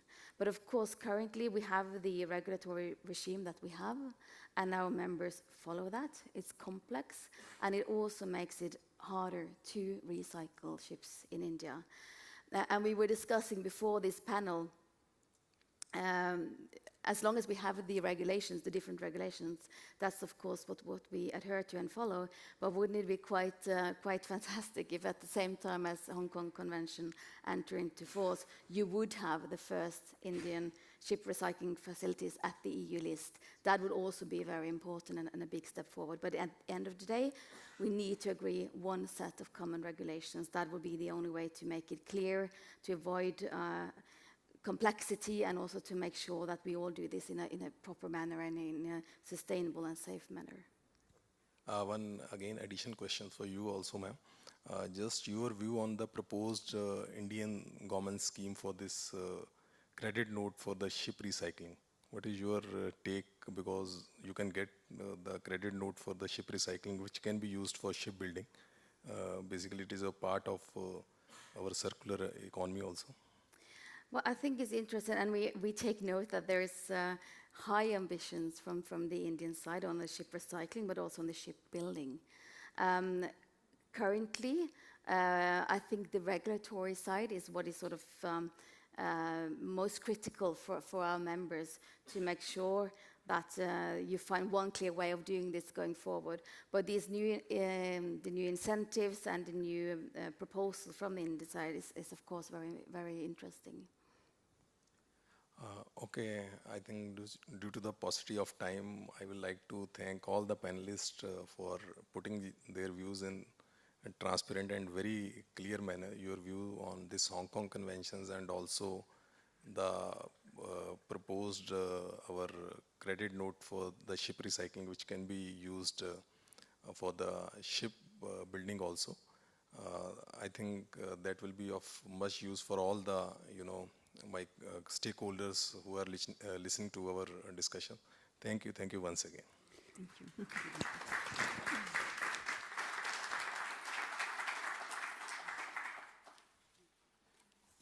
Thank you.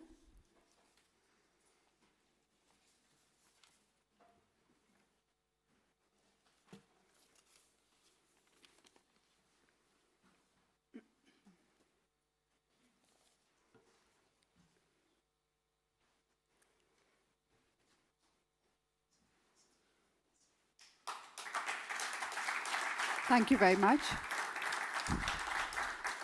And thank you for keeping the time as well. Thanks.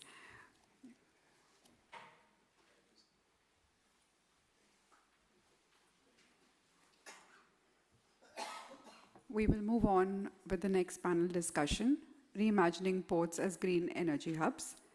The panelists for the session are Mr. Venkatasapati, Joint Secretary, Shipping, Ministry of Port, Shipping and Waterways, India; Ingvar Mathisen, Port Director, Port of Oslo; Uday Chaitanya, Country Manager, India, Sri Lanka and Bangladesh, to be moderated by Mandeep Singh Randhawa. Can we have you on stage again? The session will begin with a context-setting presentation by Mr. Balchandra HC, Chief Executive Officer, Karnataka Maritime Board.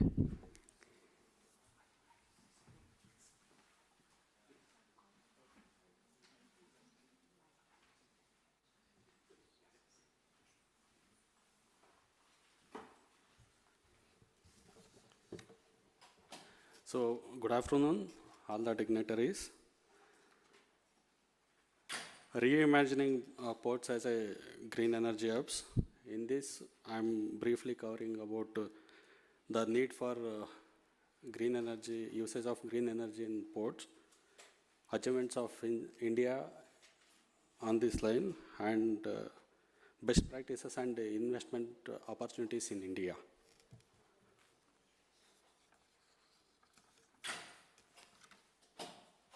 Next.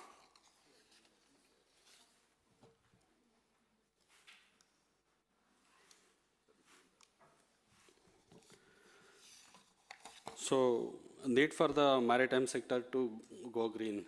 As we all know, and it is the need of the hour.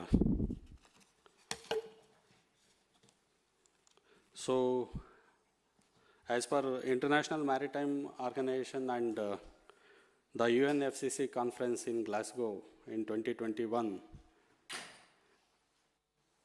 they have released concerning statistics regarding the current landscape of international maritime sector. That is, the 99% of the energy used in the maritime sector is from the fossil fuels. If we left unchecked, the greenhouse gas emissions will shoot up to 250% of the current levels. And the global maritime industry contributes approximately 3% of the global emissions. So here the need of the hour is to go for decarbonization of the maritime sector. So how we go about?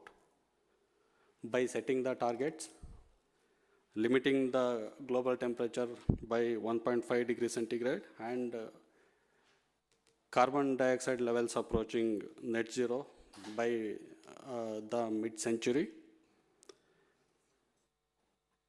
And we have to plan for phase-wise greenhouse gas reduction plans, that is a reduction by 50% by 2050 and 100% by 2100.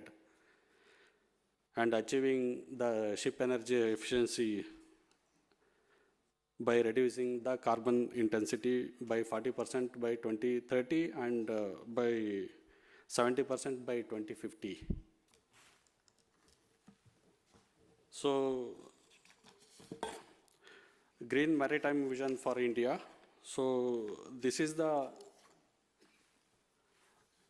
Indian maritime connectivity, where the maritime connectivity is mainly through by Cape route and Suez route, wherein through Cape route we are connected by 25 countries, and through Suez route we are connecting to 44 countries. And the adverse effects observed in the maritime sector can be divided into two phases. That is one, construction phase and operational phase. Construction phase, it is related to development of ports and allied activities, wherein the habitat destruction, air pollution and water pollution will happen. And in the operations phase, mainly related to shipping and movement of allied vehicles and equipments.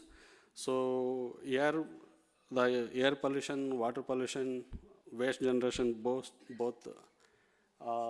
liquid and solid, and risk of chemicals will be there, oil spills, and greenhouse gas, leading to greenhouse gas emissions. So Indian approach is to reduce the adverse effects, would be divided into land-based activities and waterfront activities, and the policy support. So regarding land-based activities, so establishment of green fuel terminals like liquid natural gas terminals and compressed natural gas terminals, and electrification of equipments used in the ports, and innovative solutions like green hydrogen, usage of green ammonia, and waterfront activities like this is in relation to bunkering services from truck to ship, ship to shore to ship, ship to ship. And as far as policy support is concerned, the government has launched the National Green Hydrogen Mission. The main objective of this mission is production, utilization, and export of green hydrogen and green ammonia.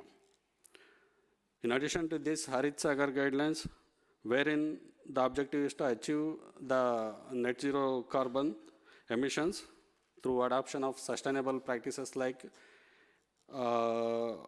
engineering design, adoption of renewable energy, and waste reduction systems.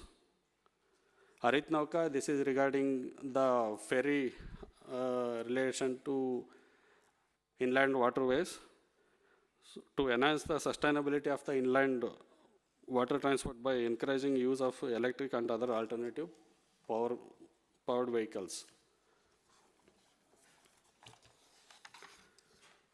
This is the slide showing the key performance indicators. So here our objectives for the map for road sustainable development of green ports would be reduction of carbon emission by adopting green fuel and energy, encourage usage of recycled materials in construction and operational phase, and automation of ports, thereby increasing the efficiency. So key performance indicators and targets for 2030, the carbon neutral ports. Target is one major port, and by 2047, it is all the major ports. And regarding developing hydrogen and ammonia hubs, so by 2030, 3 major ports, and 2047, 14 major ports. LNG bunkering, it is by 2030, 4 major ports, and by 2047, so 8 major ports. Port equipment electrification, it is already going on. So wherein our target is by 2030 to achieve 50%, and by 2047, more than 90%. So as far as green cover is concerned, as per forest policy of 1988 India, so there should be at least 33% of the total geographical area should be covered by green cover. So in this, on these lines, by 2030, our target is 20%, and by 2047, it is 33%. Regarding usage of renewable energy, it is more than 60% by 2030 and more than 90% by 2047. Regarding the roadmap for sustainable and development of green ports, so mainly based on the, and as per Maritime India Vision 2030 and Maritime Amrit Kal Vision 2047. So wherein 2030, adoption of clean fuels, electrification of the equipments, as I already presented, and 100% sure to ship power supply, more than 60% of renewable energy usage, and adoption of circular economy. And by 2047, as per Maritime Amrit Kal Vision, establishment of green hydrogen ports, usage of renewable energy, establishment of green hydrogen hubs, including production, storage, and trading centers.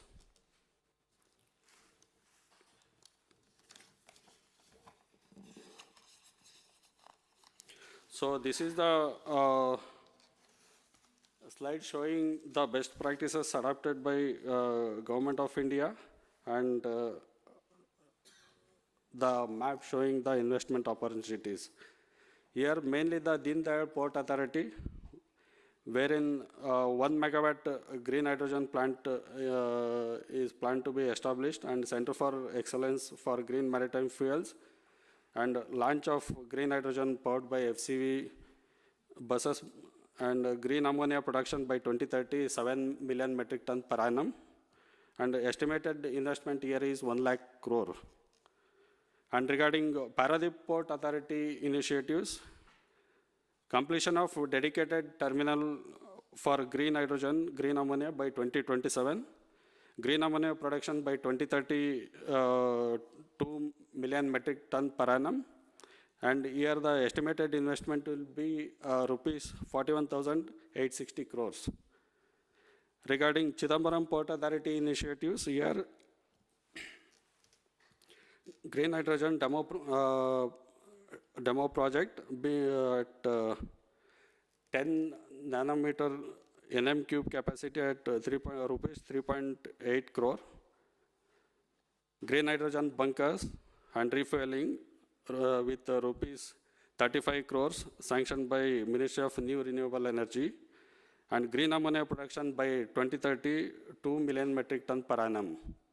So here the investment, estimated investment will be 700 crores rupees. This is first of its kind in port sector. Coming to the achievements of the green shipping, mainly the two achievements, that is the renewable energy use. It is 100% achieved in many of the major ports, and 33% of global ship recycling handled by India. Key green maritime projects in India. This is the slide showing the autonomous unmanned electric vessel to vessel. It is a Make in India vessel. It's been handed over to ASKO Maritime Norway. And there is a development of 9 hybrid electric ferries by Cochin Shipyard Limited, and development of hydrogen powered 50 packs ferry for Varanasi, and development of world's first zero emission feeder container vessel fueled by hydrogen. All these achievements by Cochin Shipyard Limited. And the financial boost to the maritime sectors are earmarking 25,000 crores for Maritime Development Fund, which is announced in Union Budget 25-26, and the expected to mobilize 1.5 crore investment in shipping by 2030, and up to 30% of subsidy under shipbuilding financial assistance is being given. These are the green shipping corridors. There are 3 main corridors: India, Netherlands, India, Singapore, and Kandla Port, Chidambaram Port Authority. I'll just give a short, brief overview of National Green Nitrogen Mission. So it was announced in 2023 Union Budget, National Green Nitrogen Mission, with the objective of Make in India and a global hub for green nitrogen production and export. The total outlay of the scheme is 19,744 crores rupees for the mission, and 17,490 crores is earmarked for strategic interventions for green nitrogen transition programs, 1,466 crore rupees for pilot projects, 400 crore for research and development, and 388 crore towards the other mission components. So this will help, definitely help in the lowering the emissions, improving the supply chain, and improving other developmental operations. Thank you.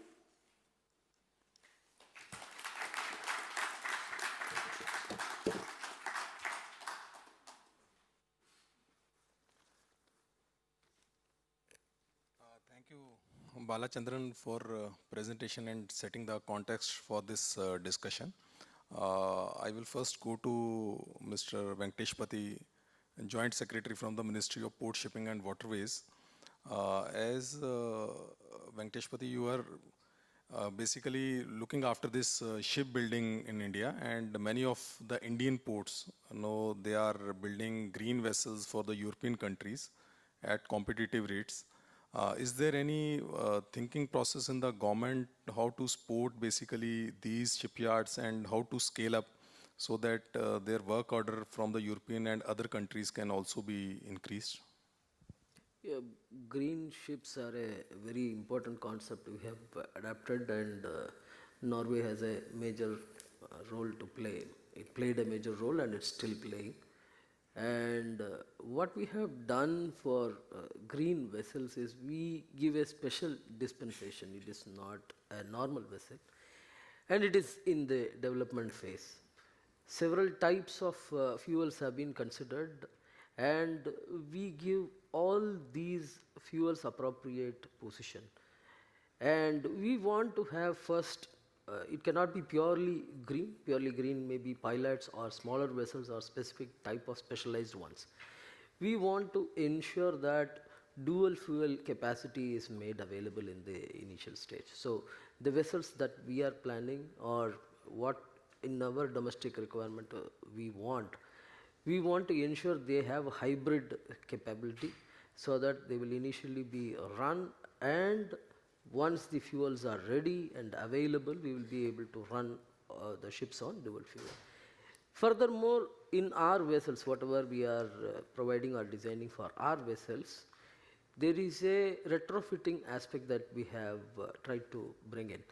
So once the fuel chain is ready, once hubs are readily available, or if specific type of fuel vessels are required for export purpose, we ensure that appropriate financial assistance is provided to the concerned shipyards, ensuring that green ships are produced more in the country.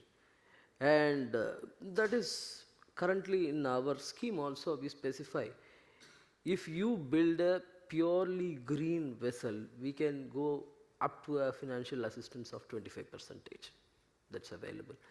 If you build a hybrid vessel or a specialized vessel, again it will be up to 20%. This is just to give an incentive to the industry, shipyard, to ensure that they produce more number of green vessels.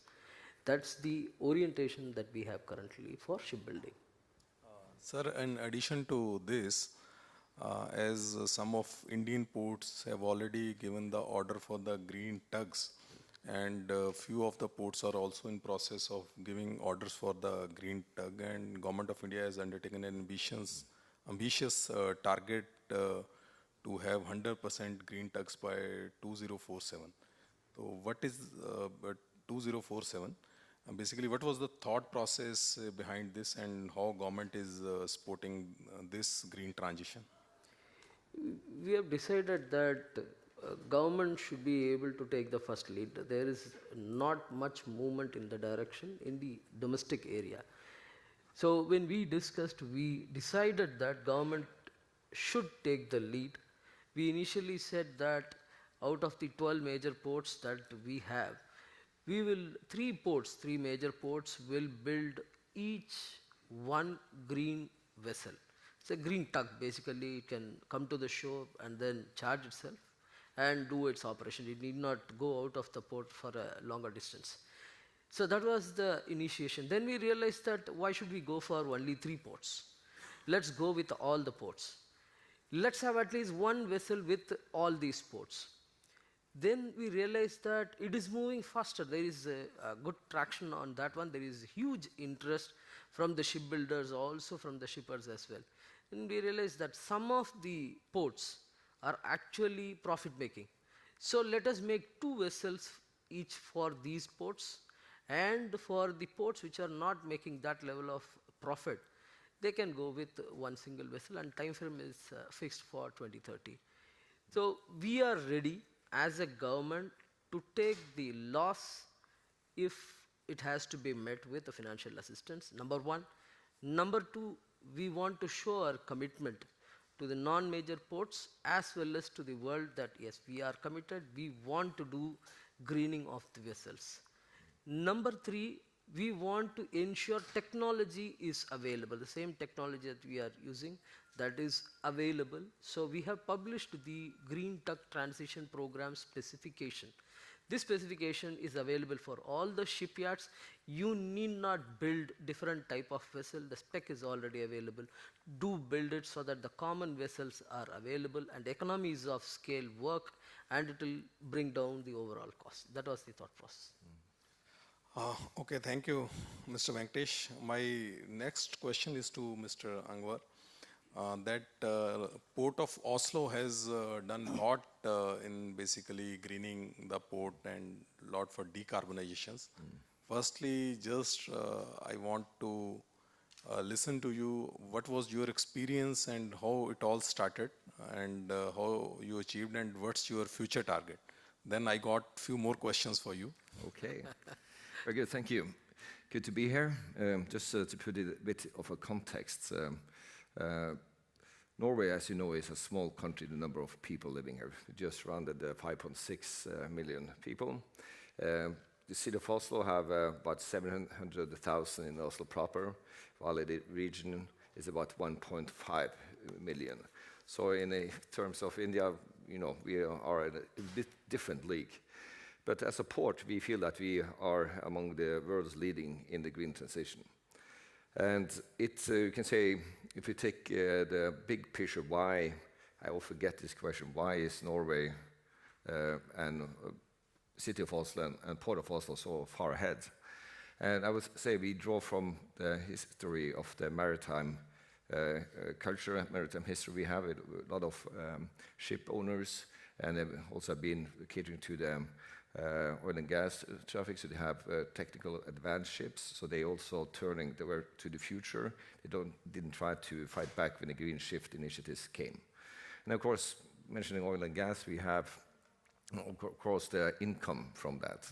That provides income to develop technology, and the competencies of the people is also hugely important in the green shift. And the third big point I would mention there is the visionary politicians and the public procurement process we have in Norway. So the politicians say we will have zero emission ferries, for instance. And they say, well, you have to figure out how to do it. We don't care if it is electrical or hydrogen or whatever, but zero emission. And then they pay for it. So the private operators have a profit for their business. And then that stimulates obviously also innovation. And then we have Enova, this is a governmental body providing funding for the green shift. And because of that, we have almost electrified the whole port. But then coming a bit more into Port of Oslo, we have a trifecta of challenges that is, I don't know any other port that have these same challenges. We're going to grow by 30% during the current strategy period with cargo growth.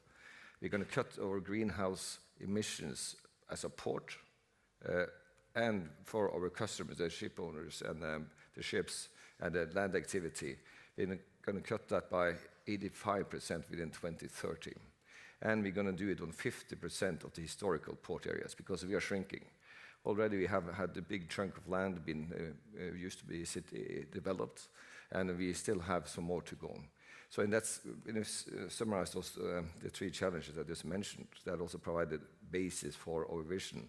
Port of Oslo, the most effective and environmentally friendly city port. So and then I also have to bring it back to our owner. We have a parliamentary system in the city of Oslo. So we're owned by the vice mayor of culture and business. And back in the day, we went together with the city and the port and came to an action plan with 17 actions how to achieve 85% cut in greenhouse gases in 2030. And we're plugging away, and then right now, from a baseline of 2017, within the end of 2024, we have cut 26%. And we as a port have been fossil-free as a company since 2018. So the thing is that we have been working very closely with the Consul General in Mumbai and the Norwegian Embassy, and also Innovation Norway, in order to, because we want to do this, we want to share what we are doing. Because if we can entice or encourage ports and others to do something similar, we are more than happy. Because I have to say, I see some of the larger ports, they maybe do like this. Not we. We are sharing willingly. So that was my opening remarks.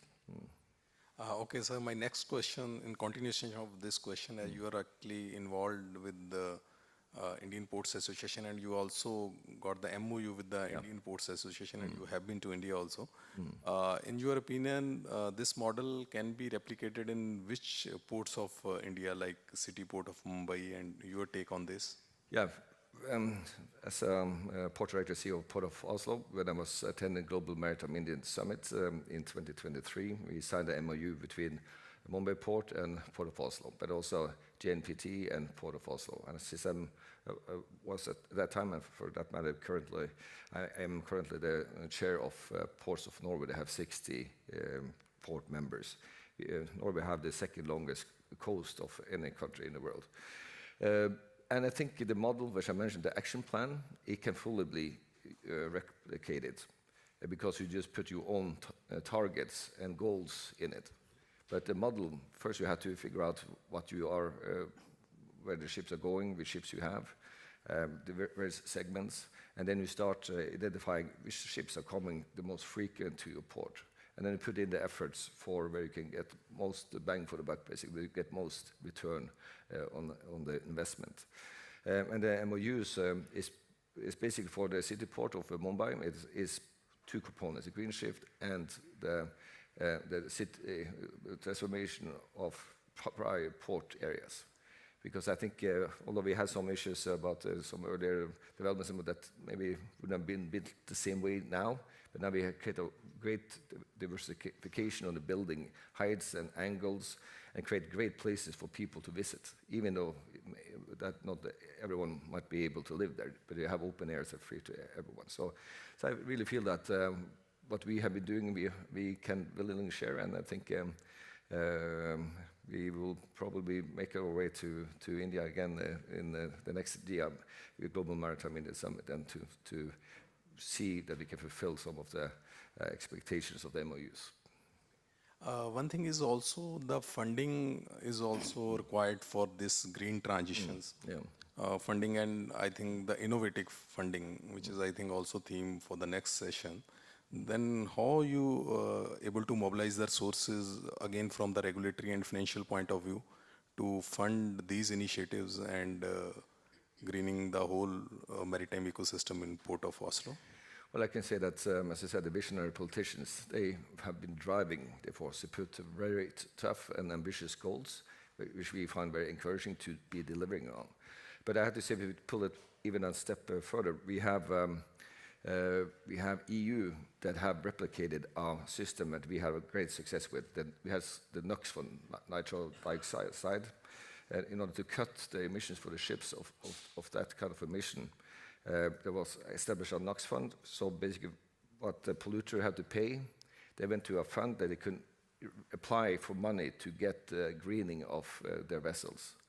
And right now, the same model has been replicated by EU, but now Norway for the greenhouse gases, but then Norway have decided to stay out of it. So there we have a common cause with the ports of Norway and Norwegian Shipbuilding Association that we should use the same model as that we had before with great success with the NOx to also cut the greenhouse gas and provide funding for it, because then the industry itself will be paying for it. Thank you. My next question is to Mr. Uday Chaitanya. As you know, in India, for the green transitions or under national green hydrogen missions, we are coming up with the hydrogen hubs at 3 ports. One is on the west coast, that is Kandla, one is on the east coast, that is Paradip, and one is in the southern part of India, that is Tuticorin. And also in green transitions, we already talked a lot about this green shipping, but I think availability of alternative fuel is also a critical component. And what is your view on, India's position in this, because India is having a lot of, will ensure the availability of alternative fuels and also geostrategic locations and near to the trade route. So I will just want to have your view on this and how it can be, promoted. Yeah, I think to start with, if you see the present ships bunkerings that are happening, most of the ships bunkering happen on the west at Fujairah or on the east at Singapore. So availability of alternate fuels and the right locations, of course, I know you have identified these ports, is quite critical. And of course, one of the reasons people also talk about is the taxation part with respect to the fuel prices, right? So the fuels, the ports should look at it as when ships call for bunkering, it's not just the bunkers, right? When the ships also use this time, for example, it could be crew change, it could be associate services like if they have to pick up some spares or some services that has to be carried out. So the associated services also would develop with the availability of the bunkers, so which is quite critical. And when it comes to the alternate fuels, the bunkering, to answer your question, the decarbonization trajectory is, of course, set by IMO. So alternate fuels is going to play a very critical role. So more and more different types of methanol or ammonia fuels are going to be more relevant. So it's quite essential that ports are make sure that these fuels would be made available at the earliest. If I might add, when it comes to alternative fuels, we have the AAA. Availability had to be affordable and had to be allowed. Yep. And the thing is that certain of the fuels, like green hydrogen, by now you can probably not have simultaneous operations with the cargo operations and the fueling. And that will be a huge hassle. Because by now we have very proud that we have a green corridor agreement between Rotterdam city and the port of the city of Oslo. And the backbone of that green corridor will be a container feeder vessel that's currently being built at Chairman Nayer's Cochin shipyard. And then we basically have to be able to provide what is required by the industry. And since we don't have much space in Oslo, we are in dialogue with the ship owner, Sandskip, but also other ports. Maybe it's more suitable to have the bunkering of the liquefied hydrogen in other ports, so we can use our scarce area to other things. Uday, basically, again, continuation to my previous questions, as you, I think, answered in your first part. Once we develop bunkering for the alternative fuels, how we can again scale up? As you rightly said, bunkering is only one part, the crew change and all other maritime services. In India and in few of ports in India, how can we basically, scale up other maritime services along with bunkering?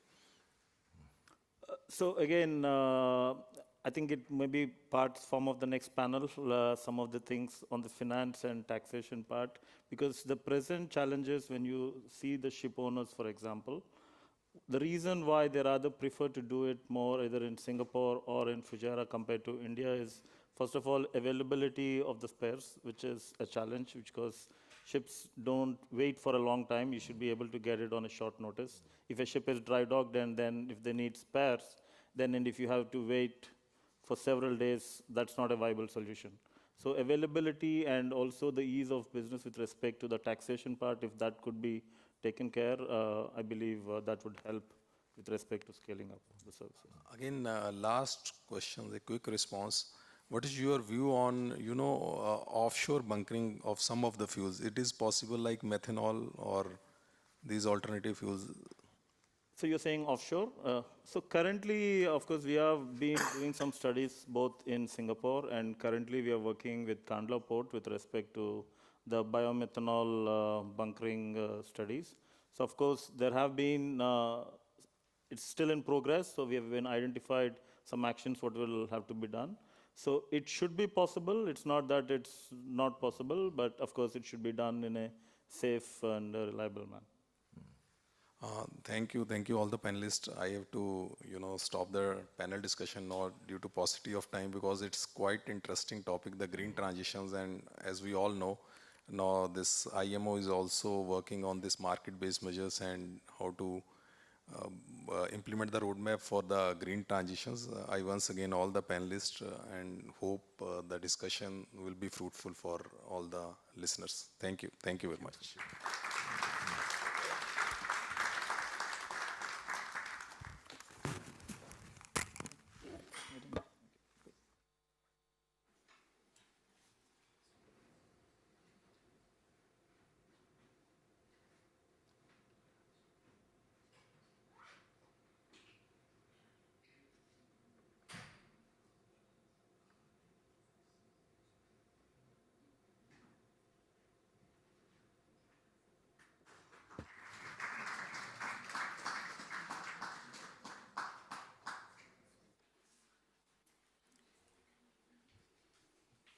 Thank you, everybody. We will move into the final panel session for the day on innovative financing for maritime growth. May I request the panelists to please come on stage. Mr. Tarun Gulati, Chief Executive Officer, eShipFinance.com. Pradeep P., Chief Executive Officer, Maharashtra Maritime Board. Mr. Rajiv Nair, Advisor, Swan Defence and Heavy Industries Limited. And Mr. Ivor Rekwe, Chief Commercial Officer, Ocean Industries and SME Expin, to be moderated by yours truly as Senior Fellow at the Observer Research Foundation. We will begin the panel with a short presentation by Mr. Puneet Agarwal, Additional Secretary and Financial Advisor, Ministry of Port Shipping and Waterways, India. Mr. Puneet Agarwal, thank you.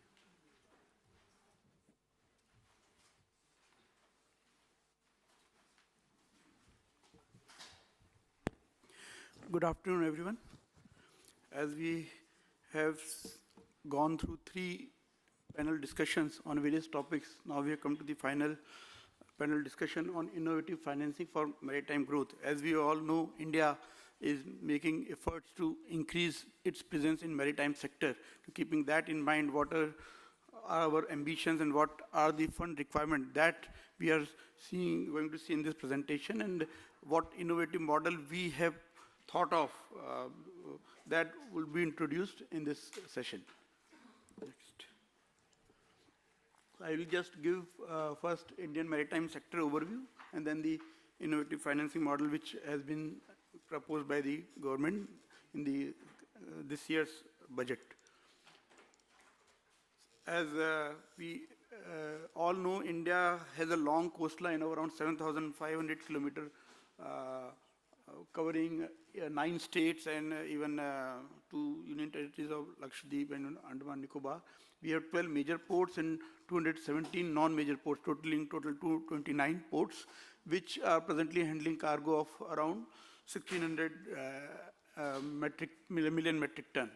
And presently, our presence of Indian-owned ships is quite less, around 1,545 ships only are Indian owned with a total capacity of 13.5 gross tonnage. And to promote maritime sector, we have for the last 11 years promoting even inland waterways.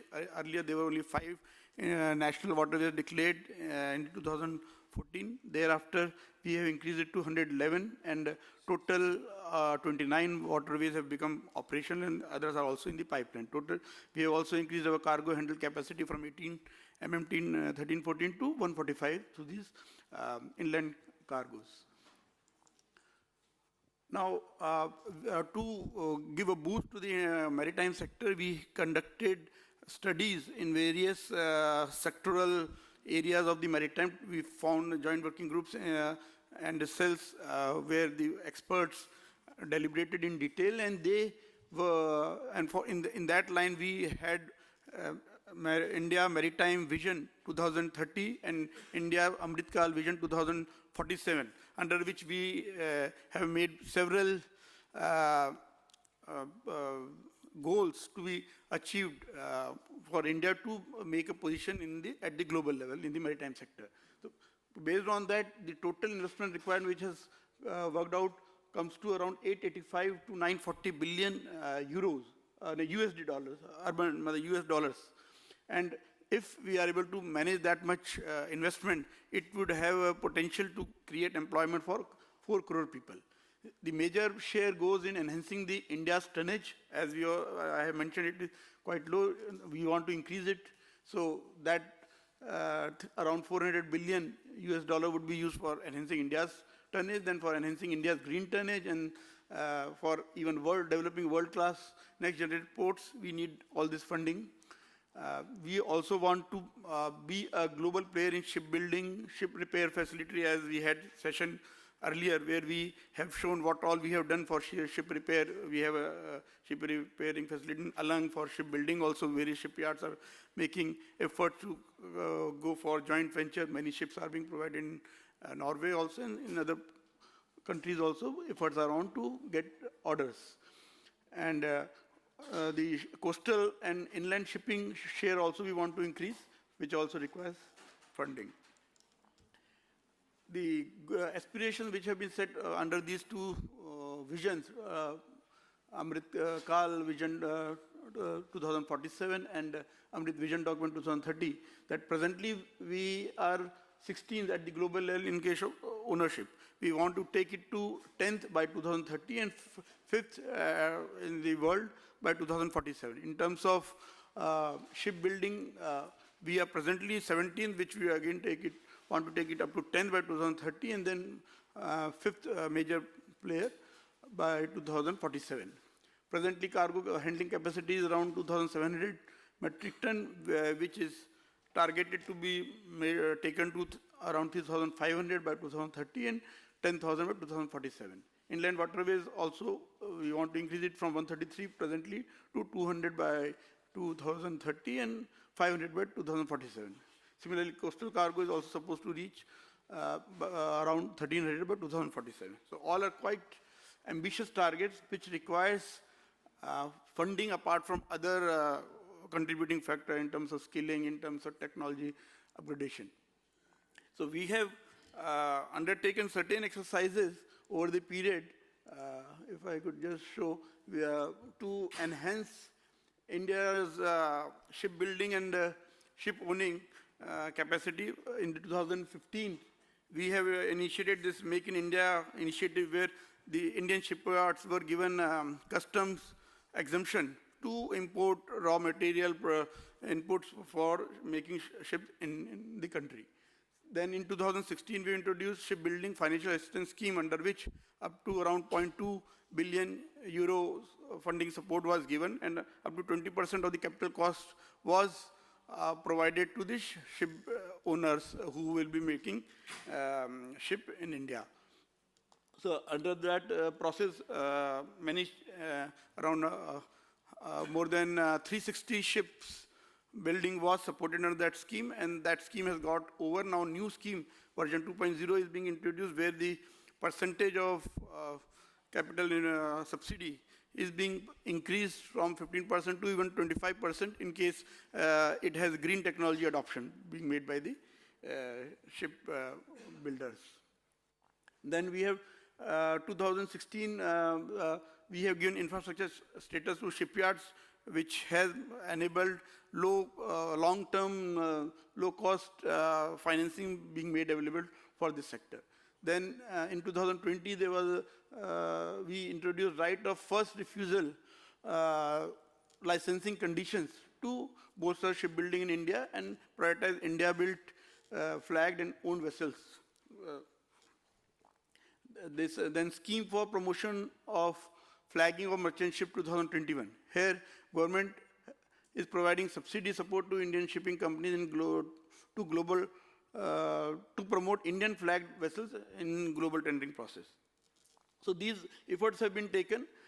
Even through Sagarmala scheme, we are supporting, taking up various activities related to maritime sector in association with states, where we are giving subsidy, we are giving grant up to 50%. In case of very critical projects, we are giving grant up to even 100% also. So that scheme is also going on. But all these efforts are in the pipeline, but that requires much major push to be given in this sector.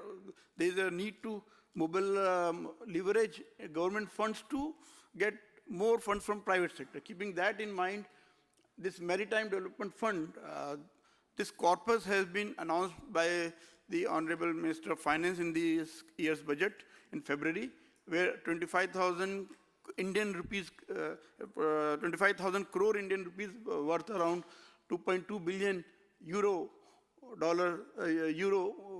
corpus fund has been proposed.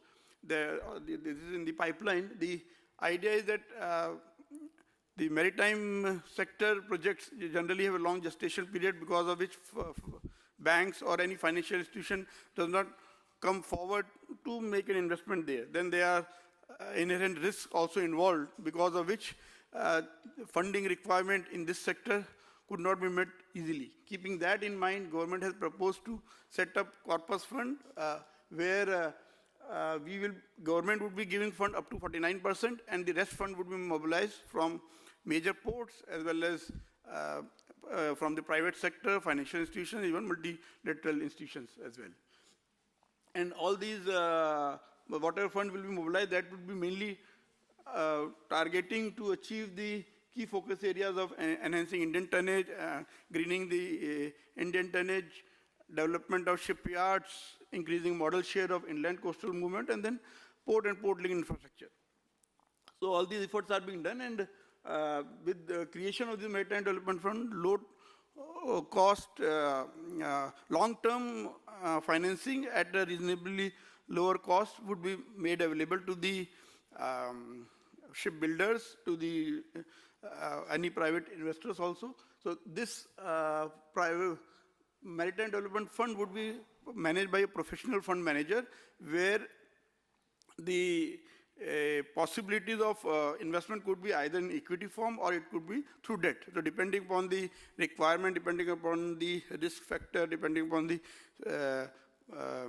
total term for which it is required, that fund manager who will be selected on merits, they will take a professional call, and accordingly this investment would be done. And this way it is being proposed to develop it. Apart from this funding in the form of equity or loan, there is a component of even interest in subvention, where it is being proposed that whatever money it is available from the other financial institutions, we will be giving up to 3% interest subvention to those agencies, so that the overall financing cost for the ship owners would come down. Similarly, one component is being proposed to provide credit guarantee also, so that that credit guarantee could also mobilize more funds and more private institutions, financial institutions, to leverage their fund for the maritime sector. So that broadly is the overall structure. The proposal is in the process of being approved by the cabinet, and its guidelines are being formulated. With this discussion, we can have further suggestions which could help us also to further refine this proposal. So with this, the contract has been set, and we would look forward to views from the panelists. Thank you.